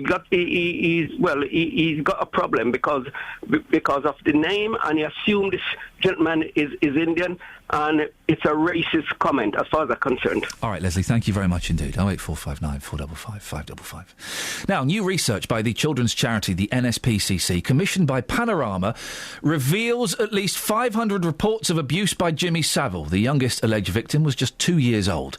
As the BBC and Department of Health prepare to publish their own inquiries into the scandal, a joint investigation by Panorama and Radio 4's The World at One has uncovered new evidence about the extent to which the government in the 1980s trusted Jimmy Savile to call the shots at one of Britain's most notorious institutions.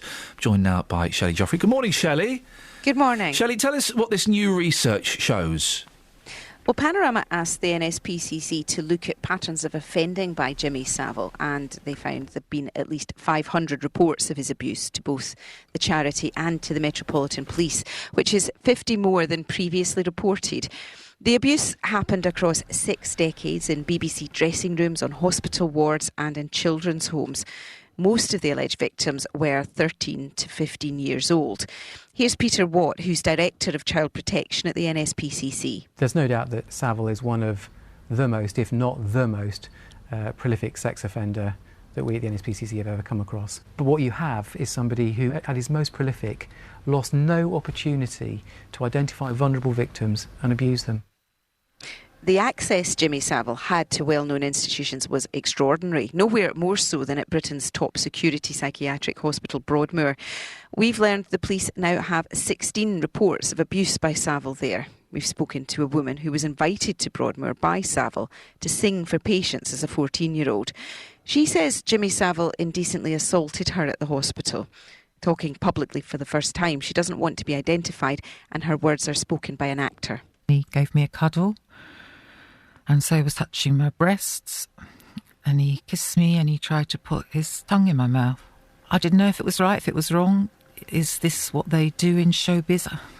I didn't know. I didn't know. It was the scariest experience, I think, of my life. Shelley, one thing I've struggled to understand throughout this whole thing is how on earth did someone like Savile, who was a DJ, get open access to Broadmoor? Well, you're not the only one that struggled with that question. It is a strange story. Back in the 60s, the late 60s, Savile was invited into Broadmoor by a hospital charity simply to organise entertainment there. But by the 70s, he had his own set of keys and even had a house on the grounds. By the late 80s, when Broadmoor was a hospital in crisis, there was a lot of industrial unrest, the government set up a task force and actually appointed the BBC DJ to lead it. So how did this happen? Well, we've got confidential government documents from the time that shed some light. They suggest that a senior civil servant at the Department of Health pushed for Jimmy Savile to be head of the task force. But the documents suggest civil servants were really starstruck by the entertainer. They talk about him throughout as Dr. Savile and, for example, say he's going through each of the main departments at the hospital like a dose of salts. One memo shows that another female civil servant had misgivings about Savile. She wrote, "You might have warned me for his penchant for kissing ladies full on the mouth." But the government seemed to think that Jim could actually fix the serious problems at Broadmoor. When Savile took over, the union there had just voted for an overtime ban. The documents show that he told the Department of Health he could deal with the union and quickly transform Broadmoor. Edwina Curry was briefly a health minister responsible for the hospital at the time, and Savile told her he'd discovered some nurses were subletting staff houses and fiddling overtime claims. He made it quite clear, he told me, that he would use that against the staff if they misbehaved and didn't call off the overtime ban. That sounds like blackmail. That sounds like blackmail to me as well. And if it sounded like blackmail to you at the time, did you not think to say, hang on a minute, you can't run a top security psychiatric hospital like that? I made a note of it at the time because I was so surprised. Shelley, we have to leave it there because we're out of time. I appreciate you coming on this morning. Shelley Joffrey there. You can hear more on this on The World at 1 on Radio 4 at Guess What 1 today. And then later on Panorama's Savile, The Power to Abuse on BBC 1 at 8:30 tonight.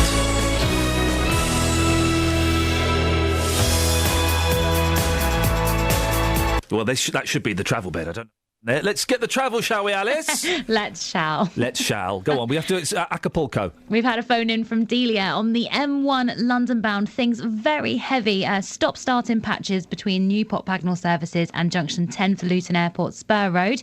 Then on the speed sensors in Watford, Pinner Road looking very heavy towards the centre of town around Bushy Arches. Public transport has no reported problems. I'm Alice Glossop, BBC Three Counties Radio. Thank you very much. That's right, sisters.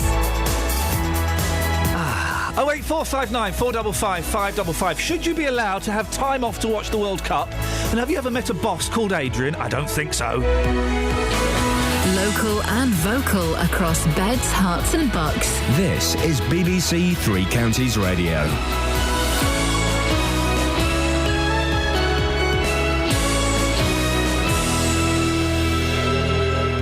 It's 8 o'clock, I'm Simon Oxley. The headlines: Hertfordshire Police looking for more volunteers, controversial Bedfordshire house can stay, and church highlights Buckinghamshire graves in latest HS2 row. BBC Three Counties Radio. Hertfordshire Police is launching a new campaign to attract volunteers to the force. They say it will get more people playing a part in keeping the county safe. The Police Federation say they welcome the strategy so long as it doesn't impact upon more specialist frontline services. Chief Inspector Carl Foster denies it means getting cheap labour. No, absolutely not. We're using them to assist people that are performing those roles, and in fact there's very specific employment legislation that we have to be mindful of, and obviously protect those people that we do employ to pay those roles. So this is about people being used, if you like, to assist us for causes that they believe in. The owner of a 7-bedroom home in Bedfordshire, which was ordered to be demolished as it didn't have planning permission, has won his appeal. Said Raza Shah's controversial house in Barton-le-Clay was issued with an enforcement notice, but a planning inspector has overturned it, saying it wasn't clear enough. Central Beds councillor Nigel Young says they reluctantly have to accept the decision. I'm very conscious that neighbours of Mr Shah will be extremely disappointed with the inspector's decision. I mean, at its most basic, it's a difference of opinion between us and the inspector. He believes the development to be proportionate. We don't. The organisers of the 2022 Qatar World Cup will hold a meeting with a FIFA investigator today amid growing calls for the country to be stripped of the right to hold the tournament. A report in the Sunday Times alleged covert payments of millions of pounds had been made to officials who'd backed Qatar's bid, allegations it denies. The meeting was arranged before the latest allegations. The NSPCC has increased its estimate of how much abuse was carried out by Jimmy Savile. In research produced for the BBC, it suggests there are now 500 reports of abuse, with more of it than previously thought committed at Broadmoor Secure Hospital. The Church of England has voiced concerns about the route of the HS2 rail scheme. The Archbishop's Council is warning that plans for constructing the line will mean thousands of graves have to be moved, including a 12th century graveyard in Stoke Mandeville in Buckinghamshire. Stephen Lowe is the former Bishop of Hume in Manchester. It's very disturbing for people who have recently buried relatives with the assurance that they would be quite safe in that consecrated ground for a very long time, to suddenly find that they may have to be dug up and moved elsewhere. A comedian who tried to gate crash England's World Cup departure at Luton Airport yesterday has been spoken to by police. Simon Brodkin was wearing an identical suit to those worn by the England party, but was spotted by Captain Stephen Gerrard. Bedfordshire Police, who were assisting private security at Landmark Aviation, say Mr Brodkin was given some strong police advice. In sport, Arsenal won yesterday's Women's FA Cup final in Milton Keynes with a 2-0 victory over Everton in front of 15,000 fans at Stadium MK. The weather, cloudy with some rain this morning, sunny intervals and showers this afternoon, a maximum temperature 19 degrees Celsius. And you can get the latest news and sport online at bbc.co.uk/Three Counties. BBC Three Counties Radio's big tour of beds, hearts and bucks. If I had a choice, I wouldn't live anywhere else. It's one of those places that has retained its character and will hopefully continue to do so for many, many years. It's all about where you live. Oh, just a great buzzing place to live, really. There's so much going on. And all this week, we're featuring Stony Stratford. Stony Stratford, this is the place to be. The big tour from BBC Three Counties Radio.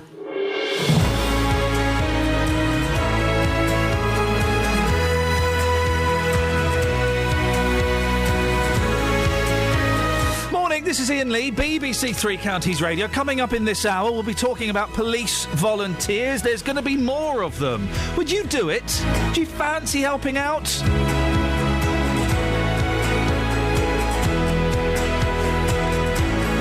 We're also asking, is your boss going to let you have time off work or be a little bit flexible while the World Cup is on? I don't think they should be. you're adults, you've got a job. Unless you're a child or you don't have a job. But seriously, when you're grown up, you've got responsibilities. That includes, I don't know, going to work, doing the job, and going home at the time you're supposed to go home.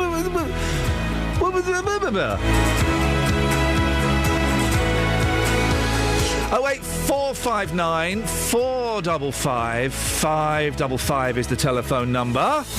Across beds, hearts and bucks. This is BBC Three Counties Radio. I don't get this text. It seems to be attacking us. Fury. Well, the fury must be directed at Justin Dealey, who is the least left-leaning person I've ever met in my life. Mm-hmm. There's a text here from someone called David. Watching football at work. Another example of work-shy English. Any excuse. What next, you left-leaning BBC Muppets? Encourage strike action. Coe can't arrive too soon. Hey, listen, Sebastian Coe would encourage this kind of behaviour. He's a sport Billy too. He would. I'm not encouraging people to bunk off. I think it's terrible. You shouldn't bunk off work for the World Cup. What David? next? A cash in the attic marathon? Oh, man. Come dine with me. You want to catch all of them? We should all have some time off. No, I'm up for, if it's flog it we're talking about, I'm in. I like a bit of flog it. Oh, yeah, now we're talking. I like the fella that does it. 08459 455 555. David, if you want to call in and apologise for that text, you're more than welcome to. Joined by another David Lloyd. Morning, David. Morning, Ian. How are you? Yeah, I'm good, thank you. Are you going to be taking time off to watch the World Cup? Oh, I shouldn't think so. You never take time off. I'm one of those hard-working people. That's what you say. The reason we got you in, Hertfordshire Police boosting its numbers with volunteers. The force already has a fair few non-paid people working behind the scenes at its police stations, whether it's checking on the welfare of prisoners or running speed awareness courses, all with the right training. We all know the police aren't made of money these days, so you can't blame them for looking for cheaper ways of doing things. But the Police Federation is concerned that volunteers might be used to replace professionals. As you've heard, David Lloyd, the Hertfordshire's Police and Crime Commissioner, is in the studio. David, are they going to be replacing professionals? No, this is about having a broad family of a community which works together. Robert Peel started the police in this country almost 200 years ago, and he said the police are the public and the public are the police. And what this is all about, really, is putting my plan into action, everybody's business. It's about making sure that everybody gets involved in crime reduction, because it's the front end. It's reducing the crime rather than trying to work out what went wrong afterwards, which is really important. So what kind of things will people be doing? What roles are up for grabs? Well, we've got such a wide range of roles, and of course this week is volunteering week across the whole country, not just for the police, but there's a whole continuum from getting involved in Neighbourhood Watch through to getting involved in Drive Safe, which are those people, 10 of them get together and will if people are speeding in a village, they'll be helping to stop that. Yeah. Right the way through to joining the Special Constabulary. In my village, there are two special constables or a special sergeant and a special constable. They are the face of policing in the village. But that's great because everyone knows them. They're local people. Richard and Stephen, they very much are the local face of policing. That's great. We're in a very safe place. They put a lot of time in. We all feel very safe in Flamstead.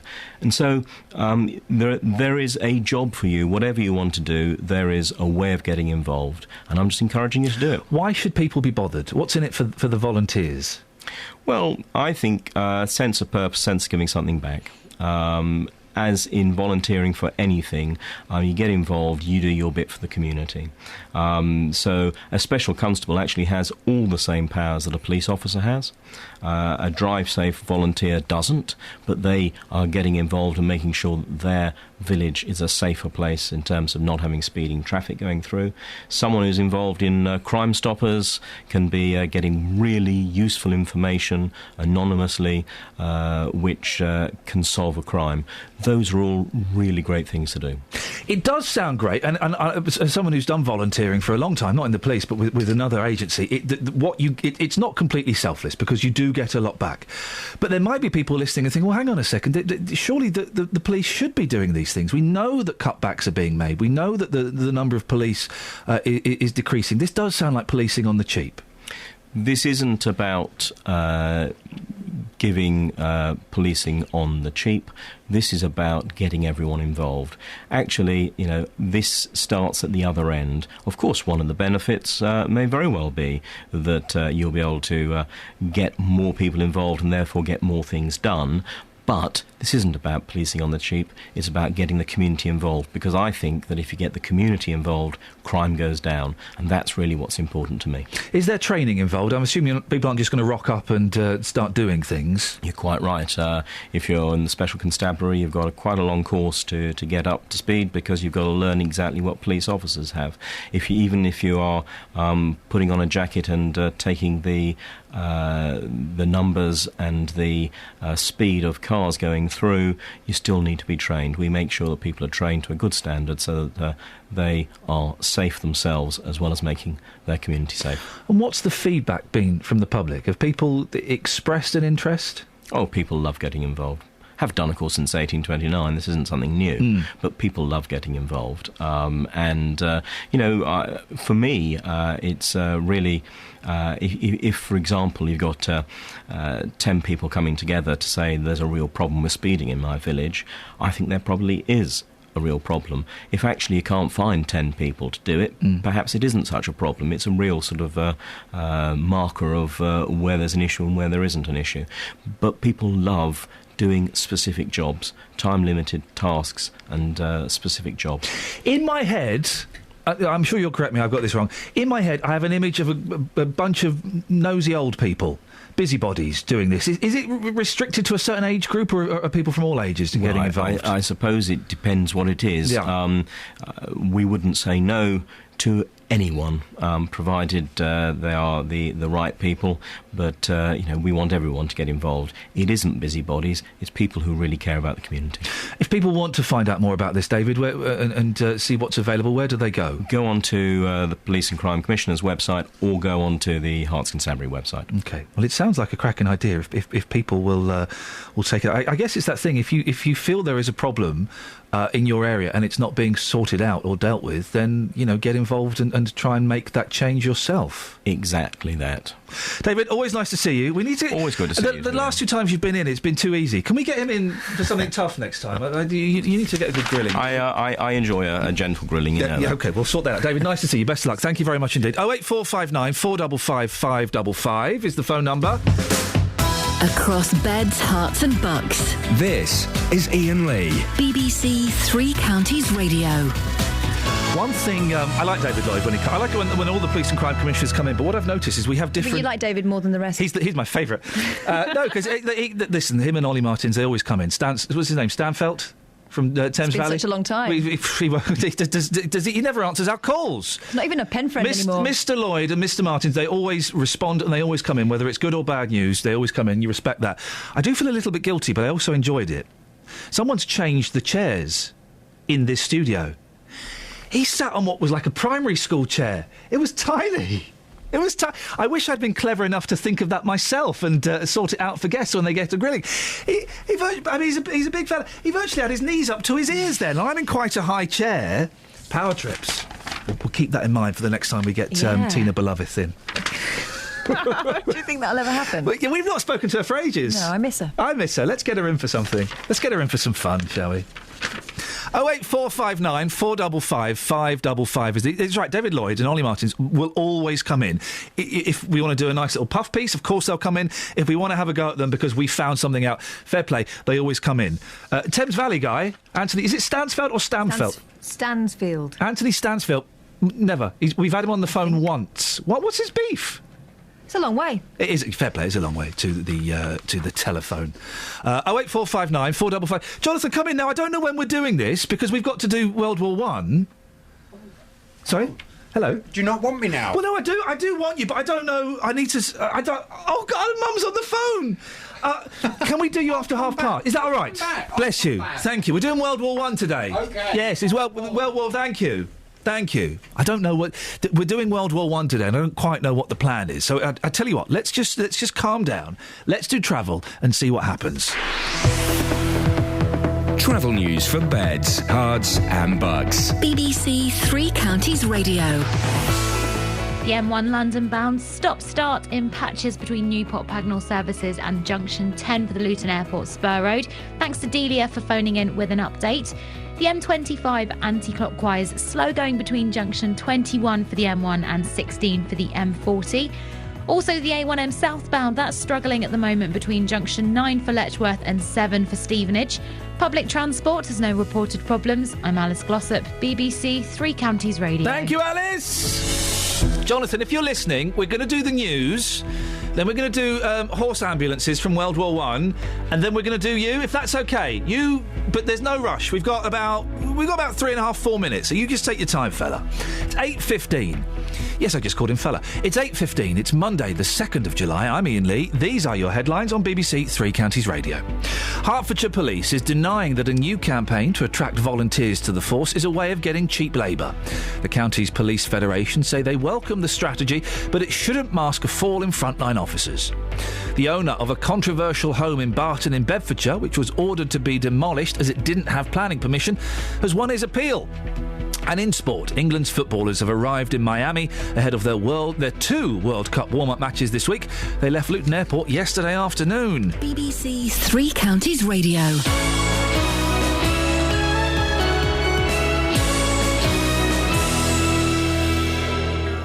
BBC Three Counties Radio's big tour of beds, hearts and bucks. There's lots of people around that we know. There's a really good sense of community. Inviting everyone to where you live. Got the nice high street, which is really local, so everything you need, really. It's one of those places that has retained its character and will hopefully continue to do so for many, many years. And all this week, we're featuring Stony Stratford. It has character, life, everything you could wish for, and you think you're in a village but you're still in Milton Keynes. If you've got a story everyone should hear about, let us tell them about it's a town it. where people want to work together to make the best of what we have. The big tour of beds, hearts and bucks. Stony Stratford, this is the place to be. From BBC Three Counties Radio.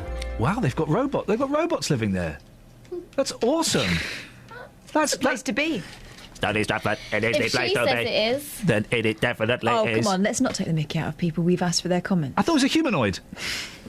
Now, it's been 100 years since I'm joking. I mean, she sounds like an absolutely delightful young android. It's 100 years since the start of the First World War. In partnership with Imperial War Museums, the BBC, that's us, has been looking at how local lives were affected in a project called World War I at Home. But it wasn't just men and women and children and ghosts who were involved. More than 1 million horses left Britain for the Western Front, with fewer than 65,000 returning home. They played an important role in the war effort, and in 1914, having predicted the sacrifices the animals would make, the Horse Trust decided to help out. Well, Tara Gungafol has been to their headquarters in Speen in Buckinghamshire. But first, have a listen to an extract from what has been the poster campaign for horses in the Great War, the book War Horse, written by St Albans author Michael Mulpergo. Out of the corner of my eye, I was aware of the glint of Captain Nichols's heavy sword. I felt his spurs in my side, and I heard his battle cry. I saw the grey soldiers ahead of us raise their rifles and heard the death rattle of a machine gun. And then, quite suddenly, I found that I had no weight on my back anymore, and that I was alone in front of the squadron. Topthorne was no longer beside me, but with horses behind me, I knew there was only one way to gallop, and that was forward. Blind terror drove me on, and with my flying stirrups whipping me into a frenzy. With no rider to carry, I reached the kneeling riflemen first, and they scattered as I came upon them. I ran on until I found myself alone and away from the noise of the battle, and I would never have stopped at all had I not found Topthorne once more beside me, with Captain Stewart leaning over to gather up my reins, before leading me back to the battlefield. We had won, I heard it said, but horses lay dead and dying everywhere. Through the eyes of a horse named Joey, the author Michael Mulpergo described the horror of conflict in the First World War in his book War Horse. Around 1 million horses left Britain for the Western Front, with fewer than 65,000 returning. Catherine Napper from the Horse Trust, which is based at Speen in Buckinghamshire, says the charity was ready to play its part in helping them. This is our archive. These are our account books dating back to 1886, and we've got the first mention of the war here. It's the committee talking about the outbreak of the war and said the members of the society would welcome an opportunity of doing something to help the patient and faithful creatures whose lives were being sacrificed in the service of our country. This was at the point they decided to donate the motorised horse ambulance to the War Office to help with the war efforts and to help those horses on the front line. In the first year, 2,000 horses were rescued. The War Office was so pleased with the success that they commissioned 14 more vehicles, and by the end of the war they'd helped many thousands of horses. This is our museum, and we've got lots of artefacts, including this admissions book. One of the most interesting admissions is a horse called Santoy, who served in both the Boer War and World War I and was the first ever war horse to retire to the Home of Rest for Horses. We had another horse called Roger, and this is one of my favourite stories. Roger was a German officer's charger who was found wandering riderless on the battlefield of the Somme. A British officer captured him and went on to ride him for the remaining 2 years of the war. He was so grateful to Roger, who he said got him out of a number of sticky situations, that he paid for him to come back to England and live out his retirement at the Home of Rest for Horses. Well, if you'd like to find out more about our local stories from World War I at home, click on bbc.co.uk/WW1. You'll be able to see and hear how World War I changed life in beds, hearts and bucks, and find hundreds more stories from across the UK. Across beds, hearts and bucks. This is Iain Lee. BBC Three Counties Radio. I thought they were texts. That were coming through there. How you doing, Kath? You good? Yeah, fine. Yep. Kelsey, fine? Yeah. All right. Why the suspicion? I'm just, checking on the sisters. We know you're trying to feel our pain again. Are you all right? Yeah, I'm great. You look a bit tired. I am. Yeah? I had a 4-hour doze yesterday, and that just completely muffed up everything for me. The whole week is going to be out of sync because of that 4 hours. Oh, you had 4 hours to yourself on your own asleep. Yep. I feel so sorry for you. Yep. It's a hard knock life. For radio. 08459 455 555 is the telephone number. I'm annoyed that person texted in and thought we were condoning people bunking off work. Listen, clean out your lug holes and have a listen, you plum. I don't think people should have time off work or flexibility because of the World Cup. Dave, I've got to stop almost swearing on radio because that... one day it's going to pop out. Well, one day it did pop out, and boy, did I get in a lot of trouble. That was a long time ago. What you could do is just stop swearing, but replace the swear words with other words. OK. Like egg. You massive egg, Dave. Good. We'll do that from now on. I've got a sensible question. Oh, go ahead. That I think our sensible listeners would be able to answer. Yeah, go. This is from Phil the Fruit. Put your phones down a second, guys. I know you're all Russians calling. Put your phone down for a second, because there'll be a new question for you. It's a specialist question. OK. So one person might lift the phone receiver, and that'll be a good thing. Yep. Phil phone the receiver, Fruit. you're so old. This is the sort of person we want. Yeah. Someone who has the authority to have both a dialing bit and a receiving bit. All right, get to the question, yeah? Phil the Fruit. Iain, can I... A dialing bit and a what bit? You mean one of those phones where you hold the bit to your ear and then you speak into a trumpet? Yes. Luton... Hello? Iain, can I still be a PCSO if I have a small criminal record? What have you done, Kath? It's not me. Oh, it's Phil the Fruit says only one silly offence. I'd kind of like to know what that was. Was he smoking hippie crack? He's not been charged with anything. About 20 years ago, I think I'd suit the uniform. Well, I mean, listen, you can certainly buy those uniforms from lots of specialist boutiques. Yeah, but if you go out handing tickets out, that's an offence. I don't want to... Oh, yeah, don't do that. But the ones from the boutiques have got those trousers you can just whip them off. I don't think they're standard. No, they should be. They should be. It's like the police have clip-on ties. You know why they have clip-on ties, don't you? So if you try to throttle them, you can't. Yeah, exactly. So I'm going to strangle you, copper. Oh, the ties come off my hand. Let's all have a laugh as you bundle me in the back of a truck. And they should do the same thing with the trousers. Do police wear ties now? They should. If they don't, I don't think they do. Broken Britain. But imagine if a tiny robber, like, I don't know, a midget or a child, tried to grab a policeman by the trousers to bring him down. It could happen. But they're wearing it just goes like that. What are you going to do now, crook? Again, Quick, the element of surprise. Yeah, exactly. They will be so shocked and surprised that you could bundle them to the ground. And let's be honest, if a man in just his pants is bundling you to the ground, you do as you're told. I've never had it happen, but I imagine that would be the case. Sadly, I have. I like your mind. Come inside. Take a step inside one day, and I'll show you around. Speaking of minds, Dave in Luton. When are you going to get one, Dave? What's that, mine? Yeah. Yeah, it's here. What? It's here. It's here in the head, in the garden. Good for you, Dave. What have you got for us? Right, 95% of televisions have got a little red button called record. Sorry? 95% of televisions have got a little bit button called record? No, they don't. Yeah, No, they don't. Well... No, they don't. I don't know any televisions that have got a little bit of button called record. Don't you? No TVs have a little bit of button called record. On their channel changer. Yeah, not on the. It's not the TV that does the recording, Dave. Okay, yeah. Start again, but this time make sense. On the little channel changer, there's a little button called record. Well, it depends. It depends. Not on the TV. Not on the TV remote control. There isn't. There is. It's on mine. That's not the remote control that came with your TV. It is. No, it's not. I'm telling you, it is. Well, it isn't. It is. I've got two controllers. Yeah, and the one that came with the TV does not have a little bit of button on it called record. Yes, it does. No, it doesn't. Oh, well, you say it doesn't, I say it does. Well, no, but it doesn't. You're thinking of either your Sky box, your Virgin box, or your Freeview box. Oh, yeah, well, we're going to go on into this, are we? No, we're going to go... I just want to talk facts with you, Dave. Yeah, the control that you got with the TV does not have a little bit of button called record on it. The one you got with the Sky or the Freeview does. All right, well, what I'm drawing down to, instead of these people having time off of work, they just push the little button and record the football, England playing whoever they are. And then they have record to it.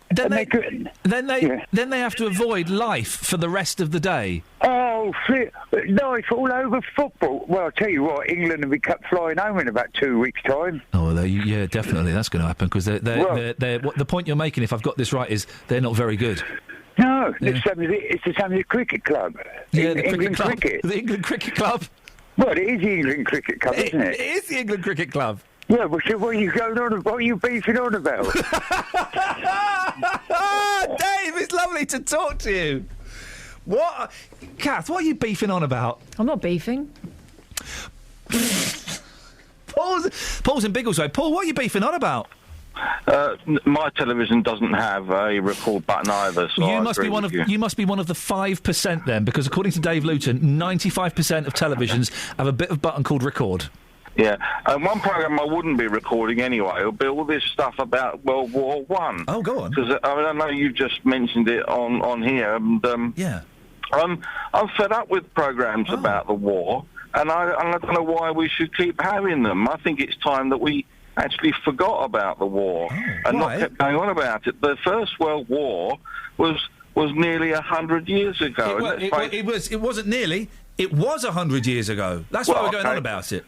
Well, it's just now. This would be a good time then to stop thinking about it and going on about it. Well, no, hang on. Surely 100 years. If it's the centenary of the start of World War One, surely that's a really good time to start thinking about it instead of stopping thinking about it.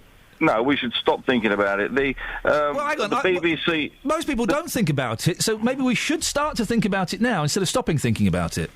Well, obviously, I don't agree with you. I know what you're trying to do. You're trying to trip me up locally here. I'm not tripping anyone up locally. Okay. Or vocally. All I'm saying is 100 years ago... Yeah.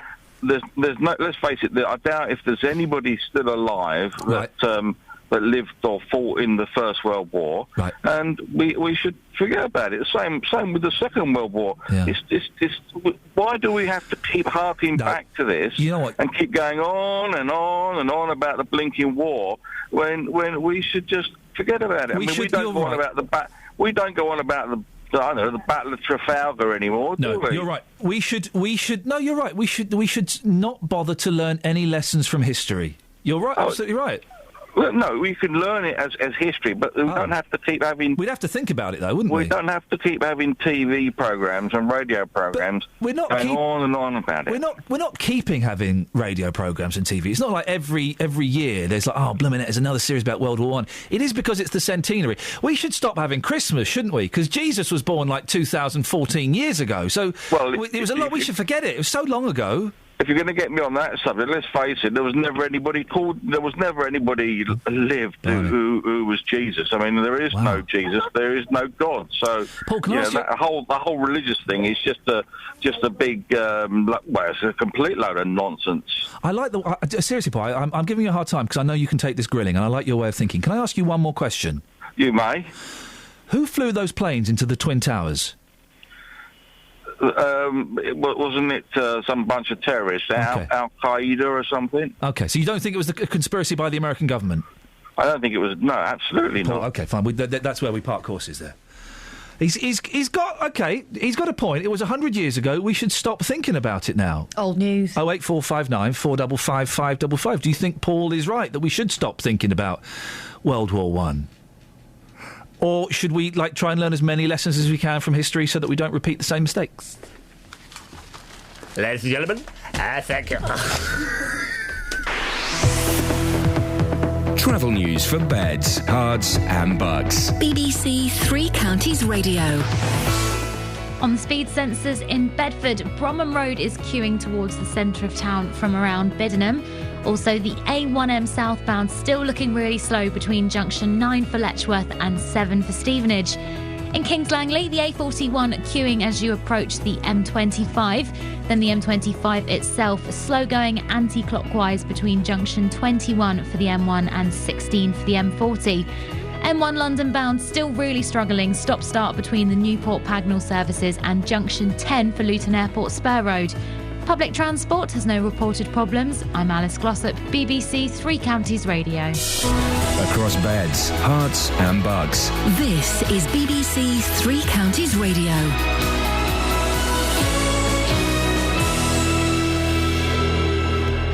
With the headlines, I'm Simon Oxley. Hertfordshire's police commissioner says a new campaign to attract volunteers is not policing on the cheap. The scheme coincides with National Volunteers Week. The county's police federation has given a cautious welcome. Police in Portugal have taped off a large section of scrubland in Praia de Luz, the resort where Madeleine McCann disappeared just over 7 years ago. It's expected a search of the area will begin later today. And the owner of a controversial 7-bedroom home in Barton in Bedfordshire, which was ordered to be demolished as it didn't have planning permission, has won his appeal. Three Counties Sports. BBC Three Counties Radio. England's footballers have arrived in Miami ahead of their 2 World Cup warm-up matches this week. They left Luton Airport yesterday afternoon. Ian Dennis is with the team. When Roy Hodgson named his squad of 23 last month, Phil Jones was the only worry with a shoulder problem. Like Alex Oxlade-Chamberlain, Jones wasn't included in the matchday squad versus Peru on Friday. It was merely a precautionary measure, and both are in line to start against Ecuador on Wednesday. There will be wholesale changes, as Hodgson plans to start those that didn't last week. There is a squad of 25 here in Miami, but both John Stones and John Flanagan will fly home after England's stay in the United States. Arsenal won yesterday's Women's FA Cup final in Milton Keynes with a 2-0 victory over Everton in front of 15,000 fans at Stadium MK. Andy Murray will play Fernando Verdasco in the last 16 of the French Open today. Yesterday, Murray beat Philipp Kohlschreiber 12-10 in the deciding set after the match was carried over into a second day. Roger Federer, though, is out.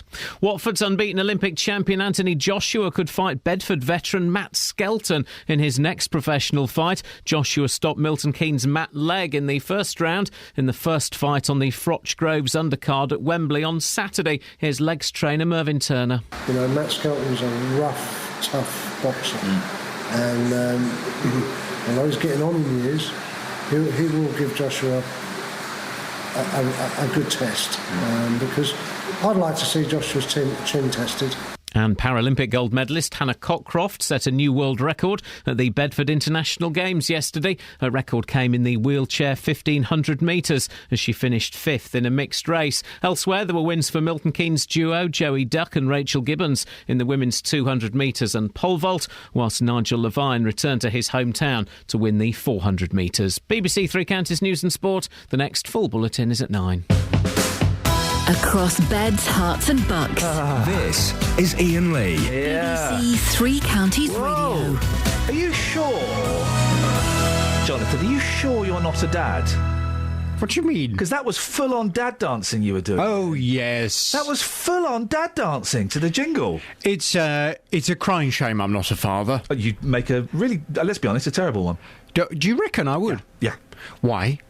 Because you don't like children. That's reason number one. There are others. We'll stop there. No, I like nice children. Yes. I don't like horrible children. No. If I had horrible children... Yeah. Oh, no. Most children are horrible to a certain extent.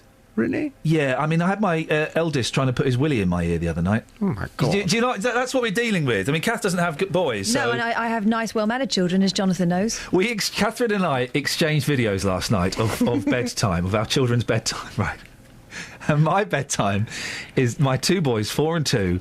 one of them put a spell on the other one so that he was a monster, and it involved him running around the room going, ah, ah! Jonathan, it was ghastly. They were jumping off the furniture. They were climbing on the bedside cabinet. You let them climb on the furniture? He was a monster with a spell on him, and the other one is then chasing him with a magic wand trying to break the spell.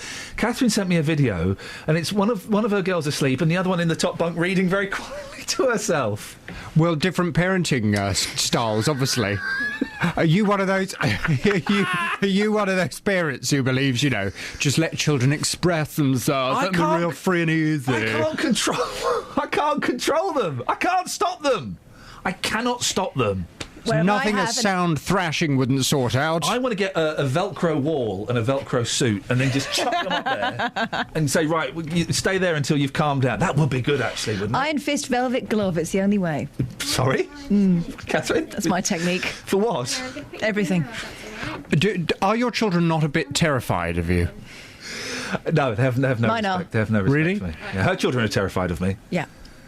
All parents should be a bit terrifying. Yeah, you reckon? Yes. This is your school of teaching. I was round at my friend's the other day, and her little girl knocked her glass of water over at the table. Yeah, oh. And I was like, you can see a child's reaction. She knocked the glass over, and her head spun round to her mum. She went, "I'm sorry, Mummy, I'm sorry." That's quite right. She's just a little bit terrified, as it should be. Right, what have you got? 08459 455 555. Your thoughts on that? What have you got on your show today, please? Coming up on the big phone in today, we're talking about Mr. Shah's big house, his big extent. What?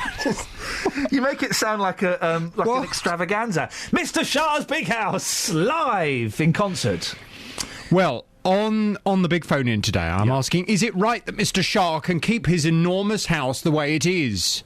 A 7-bedroom home in Barton-le-Clay with an inappropriate extension will no longer be demolished after an unclear council order was deemed invalid. Central Bedfordshire Council issued an enforcement order on Saeed Raza Shah's house over an alleged breach of planning permission. You know this, you've been talking about it this morning. Yeah, it's an impressive build. A planning inspector quashed the notice due to insufficient clarity, but the council said it was surprised and disappointed by the decision.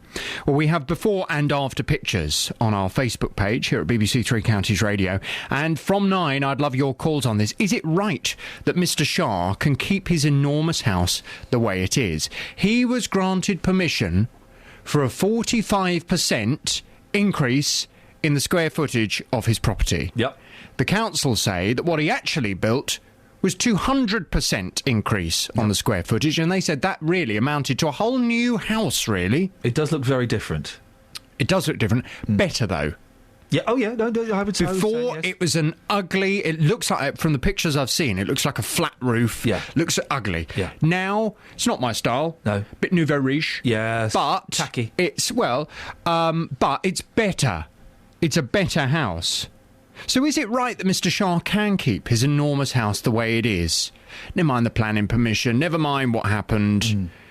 Ultimately, he's improved the house. So should he be able to keep it? This morning from 9, I'd love your views. 08459 455 555. Across beds, hearts and bucks. This is Iain Lee. BBC Three Counties Radio. Oh, dear. Clive's in Luton. Morning, Clive. Morning, Ian. How are you? I'm good, thank you, Clive. What would you like to say? Well, the other gentleman was quite right. I'm not sure about the percentage he said, but I have 2 televisions at home, which are Panasonic, and they both have direct record to the TV. What? What? And that's not the skyboxes you were talking about. It is direct to the Panasonic controllers on the TV. So the television can record? Yeah. We've fallen down the rabbit hole. We've walked through the looking glass. This is insania, Clive. When did this happen? Oh, well, one of them's quite old, to be honest. So it's at least 8 to 10 years ago. Where do you put the cassette? No. It must be something to do with the hard drive, because it just records it straight to the... Oh. And you just got to pick it up and then go from there. Well, this is new technology to me. I can't believe it's 95%, though. I'll give you 12%. Well, I dare say there's not 95% of owners that have got Panasonic TVs, so I quite agree with that. Do you know how to set the timer on it, or do you have to get the kids round? I have to get the kids round. Yeah. Clive, I appreciate you clearing that up. Thank you very much. I've not heard about that, Kath. No, have I? What's this Jetsons technology that we're not privy to? Just, have you heard about this? No, it's news to me. The TV... So it's not a Sky, it's not a U-View or a Virgin box, it's not a Freeview. Or a top loader. Or a top loader. No. How does the telly know what the Sky box is watching? But the telly doesn't necessarily have a Sky, you just record it on the telly. Hey, listen, don't talk to me about technology. The password on my phone was 123456. Yeah. No. Changed it now, Yeah, I've changed it now. What is it now? No, I'm not telling you. 69, 69, 69. Might be. OK, thanks very much indeed. Justin. Yes, boss. England! Yeah. The World Cup is coming. Football! Yes. England! Come on, you Blues! Whites. Well, I don't think you can say that anymore, Justin. Yes. What we've been asking whether people should bosses show compassion and flexibility when it comes to the World Cup and allow their staff to maybe take some time off, come in late, have a TV in the office. I say no. Oh, you're a harsh man. No, I say no, you're working, you've got a job, do your job. Lots of talk about this in the papers. You know what? It's not rocket science, this. If you want to be a good boss, you want to look after your staff, correct? I'm saying this morning, and I stand by this, I'm not saying this for effect, if you don't accommodate your staff to watch the England games we're talking about here, the England games, your country, you are a bad boss. So supposing you've got Polish people working for you, you've got Iranian people working for you, you've got Indian people working for you, and their national teams are playing in the World Cup. You deny them the pleasure? No, not at all. Not at all. Because, the England game, you've got 3 games in the group stage, OK? The first game's a Saturday night kick-off. That kicks off at 11 o'clock. Uruguay is on the 19th. That's a 7 p.m. kick-off. So the game that could affect staff is the last group game against Costa Rica. That's on Tuesday, the 24th of June. That's a 5 o'clock kick-off. I'm not saying give your staff the day off work. All I'm saying is you need to accommodate. Let them come in early, let them leave early, or have a TV in the office. It's totally unfair to expect your staff to carry on as normal when your country are playing in the World Cup. Justin, I'm Spanish, as you know, and I'm very proud of my Spanish heritage. Should I have a TV in here so I can watch Spain playing the whole time? No! Hey, listen, put it out there to bosses. There won't be a single boss, a single decent boss, who is not doing something to accommodate their staff to watch the England games during the World Cup. You've been gathering the ever-valuable thoughts of the people on the street this morning. What have they had to say? Yes, I've been talking about England, the World Cup. Are they allowed to watch it? Here's what people had to say. Schwayne, what's your boss saying to you about the England game? The one in particular, the Costa Rica game, 5 o'clock kick-off. What's he saying? Are you allowed to watch it? Absolutely, of course we are. You say of course? It's the World Cup, it comes every 4 years.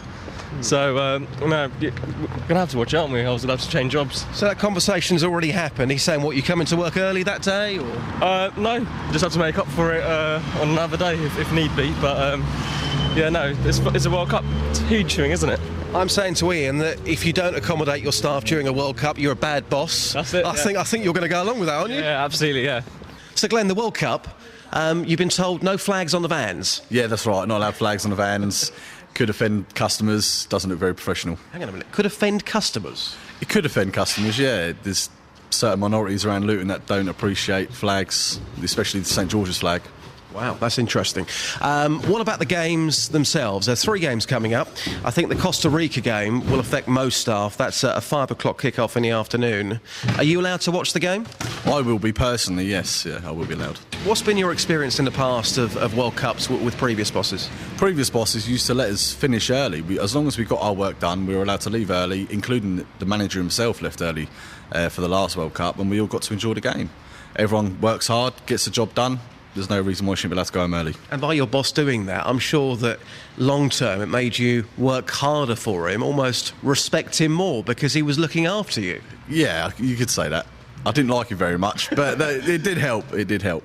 Yeah, I think so. I haven't had a proper chat with them yet, but I know my boss is also very patriotic, so I think, no matter what's going on, we'll probably drop tools and sort of make sure we make time to go and see the games, whatever time they're on. I mean, you're feeling pretty confident about watching the games there. I'm saying to Iain this morning, back in the studio, I'm saying that any boss who doesn't accommodate their staff to watch their country play during the World Cup, it's once every 4 years, for goodness sake, they're a bad boss. Would you go along with that? Yeah, I completely agree. I mean, if you don't let your staff find the time to, get behind their country at an important time, where, especially like the World Cup, is one of the only times where the whole country gets together and you get a real good sense of community and everyone unites. I think it's very important for everybody to sort of be able to do that. Travel news for beds, cards and bugs. BBC Three Counties Radio. The A1M northbound very slow from the M25 up to junction 2 for North Mims. Also the southbound A1M struggling between junction 9 for Letchworth and 7 for Stevenage. The M25 anti-clockwise, we've got delays between junction 19 for Watford and 16 for the M40. And the M1 London bound is still struggling with stop-start traffic between Newport Pagnell services and junction 10 for Luton. Public transport has no reported problems. I'm Alice Glossop, BBC Three Counties Radio. Thanks, Alice!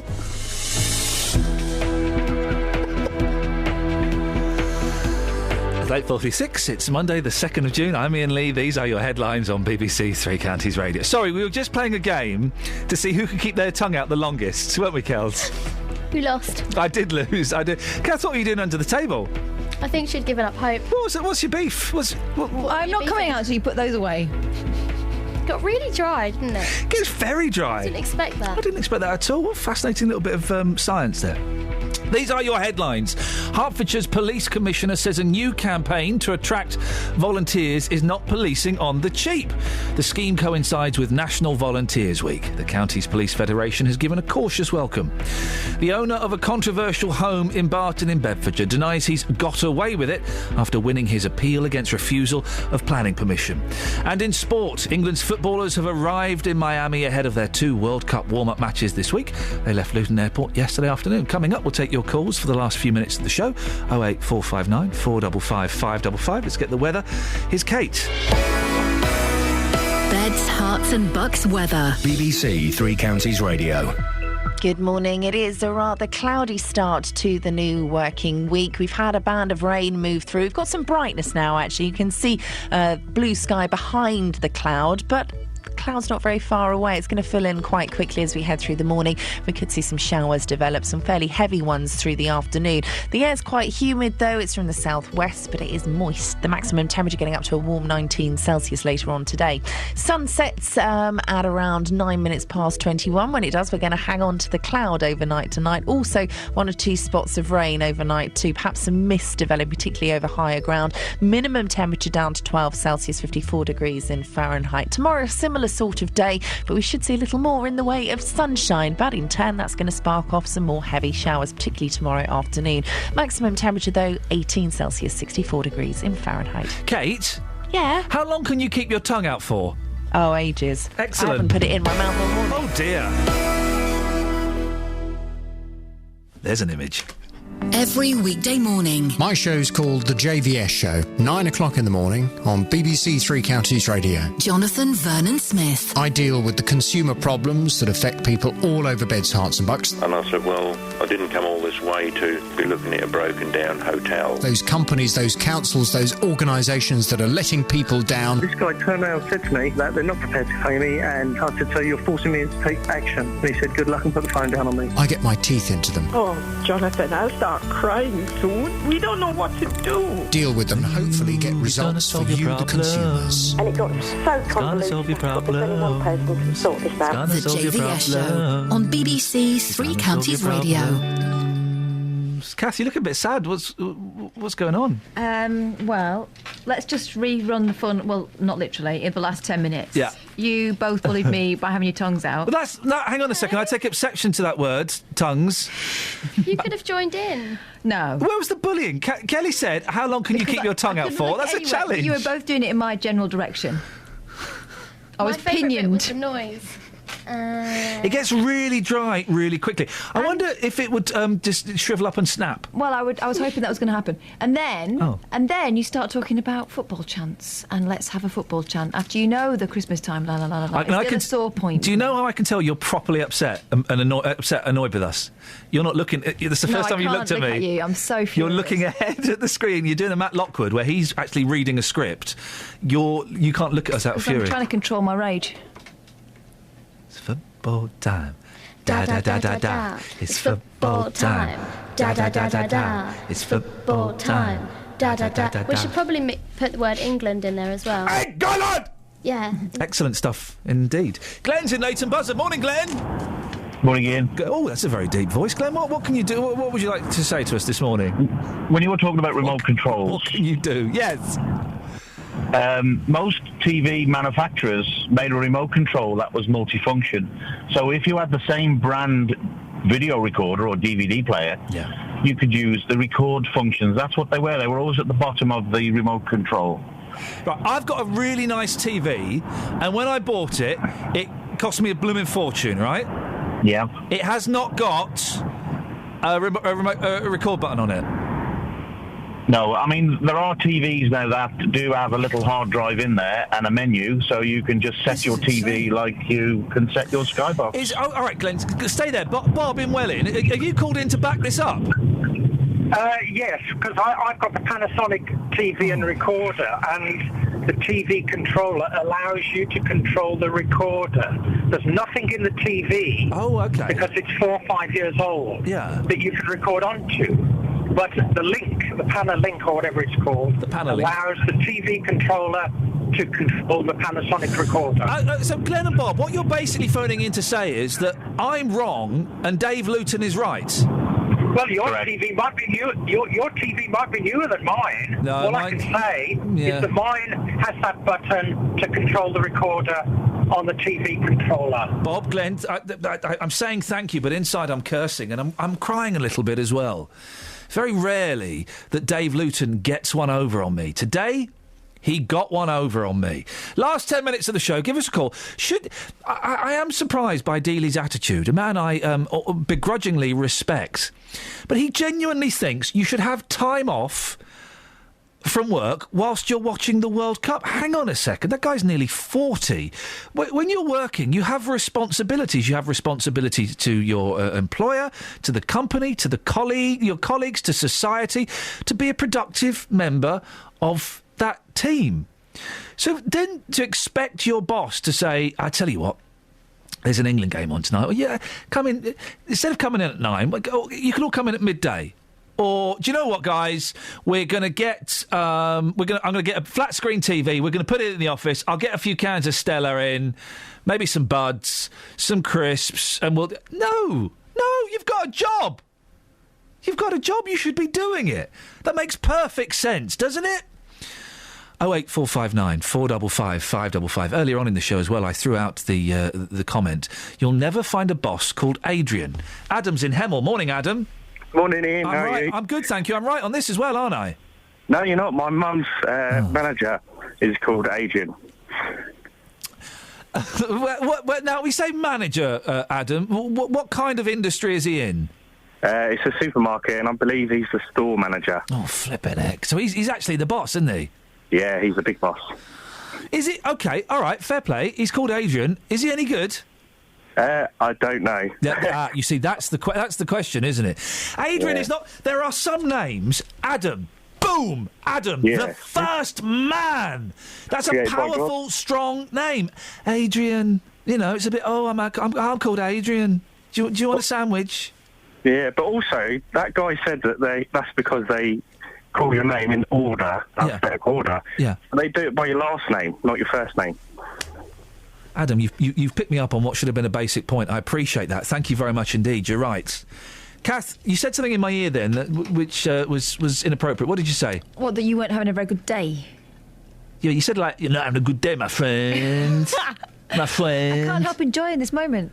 Enjoy what moment? Of the listeners ramming it home. Let's have another one. Dave Luton. No. Ray. I've got one over here. I'll have the apologies tomorrow. Thank you. Hello. The only thing you've got on me, Dave, in the nearly 2 years I've been working here, is that some TV remote controls, and we still don't know the exact figures, some TV remote controls have a bit of a record button on it. That's the only thing you've got. No, I've got it on many things of you. Oh, but you won't. You haven't got it on any things of me. Yeah, no, you won't admit to it. Because you haven't done it. No, I have. La da da da da. Ray. Dave, it's an absolute pleasure to allow you to get one over on me. Right, yeah. Well, I'll get more on you. Yeah, mate. You've got more coming. Yeah. See you later. I mean? See you later, Dave. Oh, yeah, bye. Tutty bye. Tutty bye. How's that humble pie tasting? Do you know why it's called humble pie? Yeah, can't remember. No, I can't remember again. We had this the other day. I can't remember again. It's not humble, is it? No, it's umble. Umble, and it was full of old... lips and... thingies. Yeah. Anyway, chow down, my friend. Chow down on this? Which one do you want, left or right? Neither. Okay. Because if you pick one and Kels can have the other. Thank you. You're welcome. Which one do you want, Kels? I'll have right. Okay. Oh, left again. There we go. You see, well done. I don't mind. I'm not one of these. I'm not like who's that plum that never admits he's right and he cuts people off? Gaunty. I'm not a Gaunty figure. I'm a gentleman that if I'm wrong on the radio, a gentleman. If I'm wrong on the radio, I will admit it. And, OK, there are some televisions that have got a bit of a record button on the remote control. That's great. That's great news. I'm too busy studying world politics, the situation in the Sudan, and sports to be bothered about such trivialities. Name me 3 football players. Ole Gunnar Solskjaer? No, you can't have that one. What am I? That was a freebie. All right, the Saint and Greavesy, that's 2. What's wrong with that, Catherine? They're 2 footballers. They've got to still be practising the football. Well, who knows what they get up to in their spare time. OK, I can do that. Mr Venables? No. You've got to name 3 current football players. I can totally do that. Who's the lanky robot who's got that fit girlfriend? Yeah, we know footballers. That's his wife. That's his wife. OK, he's got a fit girlfriend. They're married. Abby Clancy's husband. What he's called is... You know the wag, but not the waggy. I can see his face. He's in that advert. Is he wearing a name badge? I'm trying to scan his chest to see if I can see a name badge. I'm doing a visual cue. I know who he is. Peter Crouch? Yes, well done, with a clue. No, there was no clue there. Peter Crouch. I was mouthing Crouch. I can... Why are you looking at the back pages of the paper? I'm not looking at the back pages of the news... New hair. New hair catalogue's wife. Wayne Rooney. There you go. And who's the fella that always... He's the joke. He always pops up in his football kit winning a trophy, even though he's not won a trophy. Oh, yeah. John Terry. 3 footballers. 2 of whom you only knew because of their wives. Bring it on, 5 Live. I've learned, I've listened, I am in there. I cannot wait for the World Cup though. We're gonna have so much fun on this show. We've got some great World Cup giveaways and some great World Cup. We're gonna have a World Cup quiz. We're gonna do a show from the local football stadium. We're gonna have a kick around. We're gonna have a kick around in the car park. We're gonna have a kick around in the office. We're gonna have a kick around in the studio. We're gonna have a kick around on air. Lots of great fun. Kicking around. We're gonna have a kick around. We've got some great. Time. We're going to play the best and the worst football World Cup songs. Your pick of the best and the worst World Cup songs. We'll be doing that. It's going to be a lot of fun, and I hope you'll be joining us throughout the... Can I be excused? No. Throughout the 2 or 3 weeks of the 3 weeks of the football tournament that is the World Cup. Travel news for beds, cards and bugs. BBC Three Counties Radio. On the speed sensors in Houghton Regis, the A5 heavy going in both directions at the moment. Also the A1M southbound slow going around junction 7 for Stevenage. The northbound A1M very slow from the M25 to junction 2 for North Mims. And the M25 anti-clockwise still slow going between junction 18 for Chorleywood and 16 for the M40. We've also still got some delays on the M1 London bound, heavy in patches between the Newport Pagnell services and junction 10 for Luton Airport. Public transport has no reported problems. I'm Alice Glossop, BBC Three Counties Radio. Alice, thank you very much, and I hope you'll be taking part in our World Cup fun. We've got a few ideas. We're going to get you to read out the traffic in the style of a World Cup football announcer thing. So that's really going to be... there needs a bit more. JVS is up next. Local and vocal across Beds, Herts and Bucks. This is BBC Three Counties Radio. Thank you, Iain. Good morning. Welcome to the JVS show. I'm Jonathan Vernon-Smith. It's Monday. It's 9 o'clock. And on today's big phone-in, is it right that Mr. Shah can keep his enormous house the way it is? A 7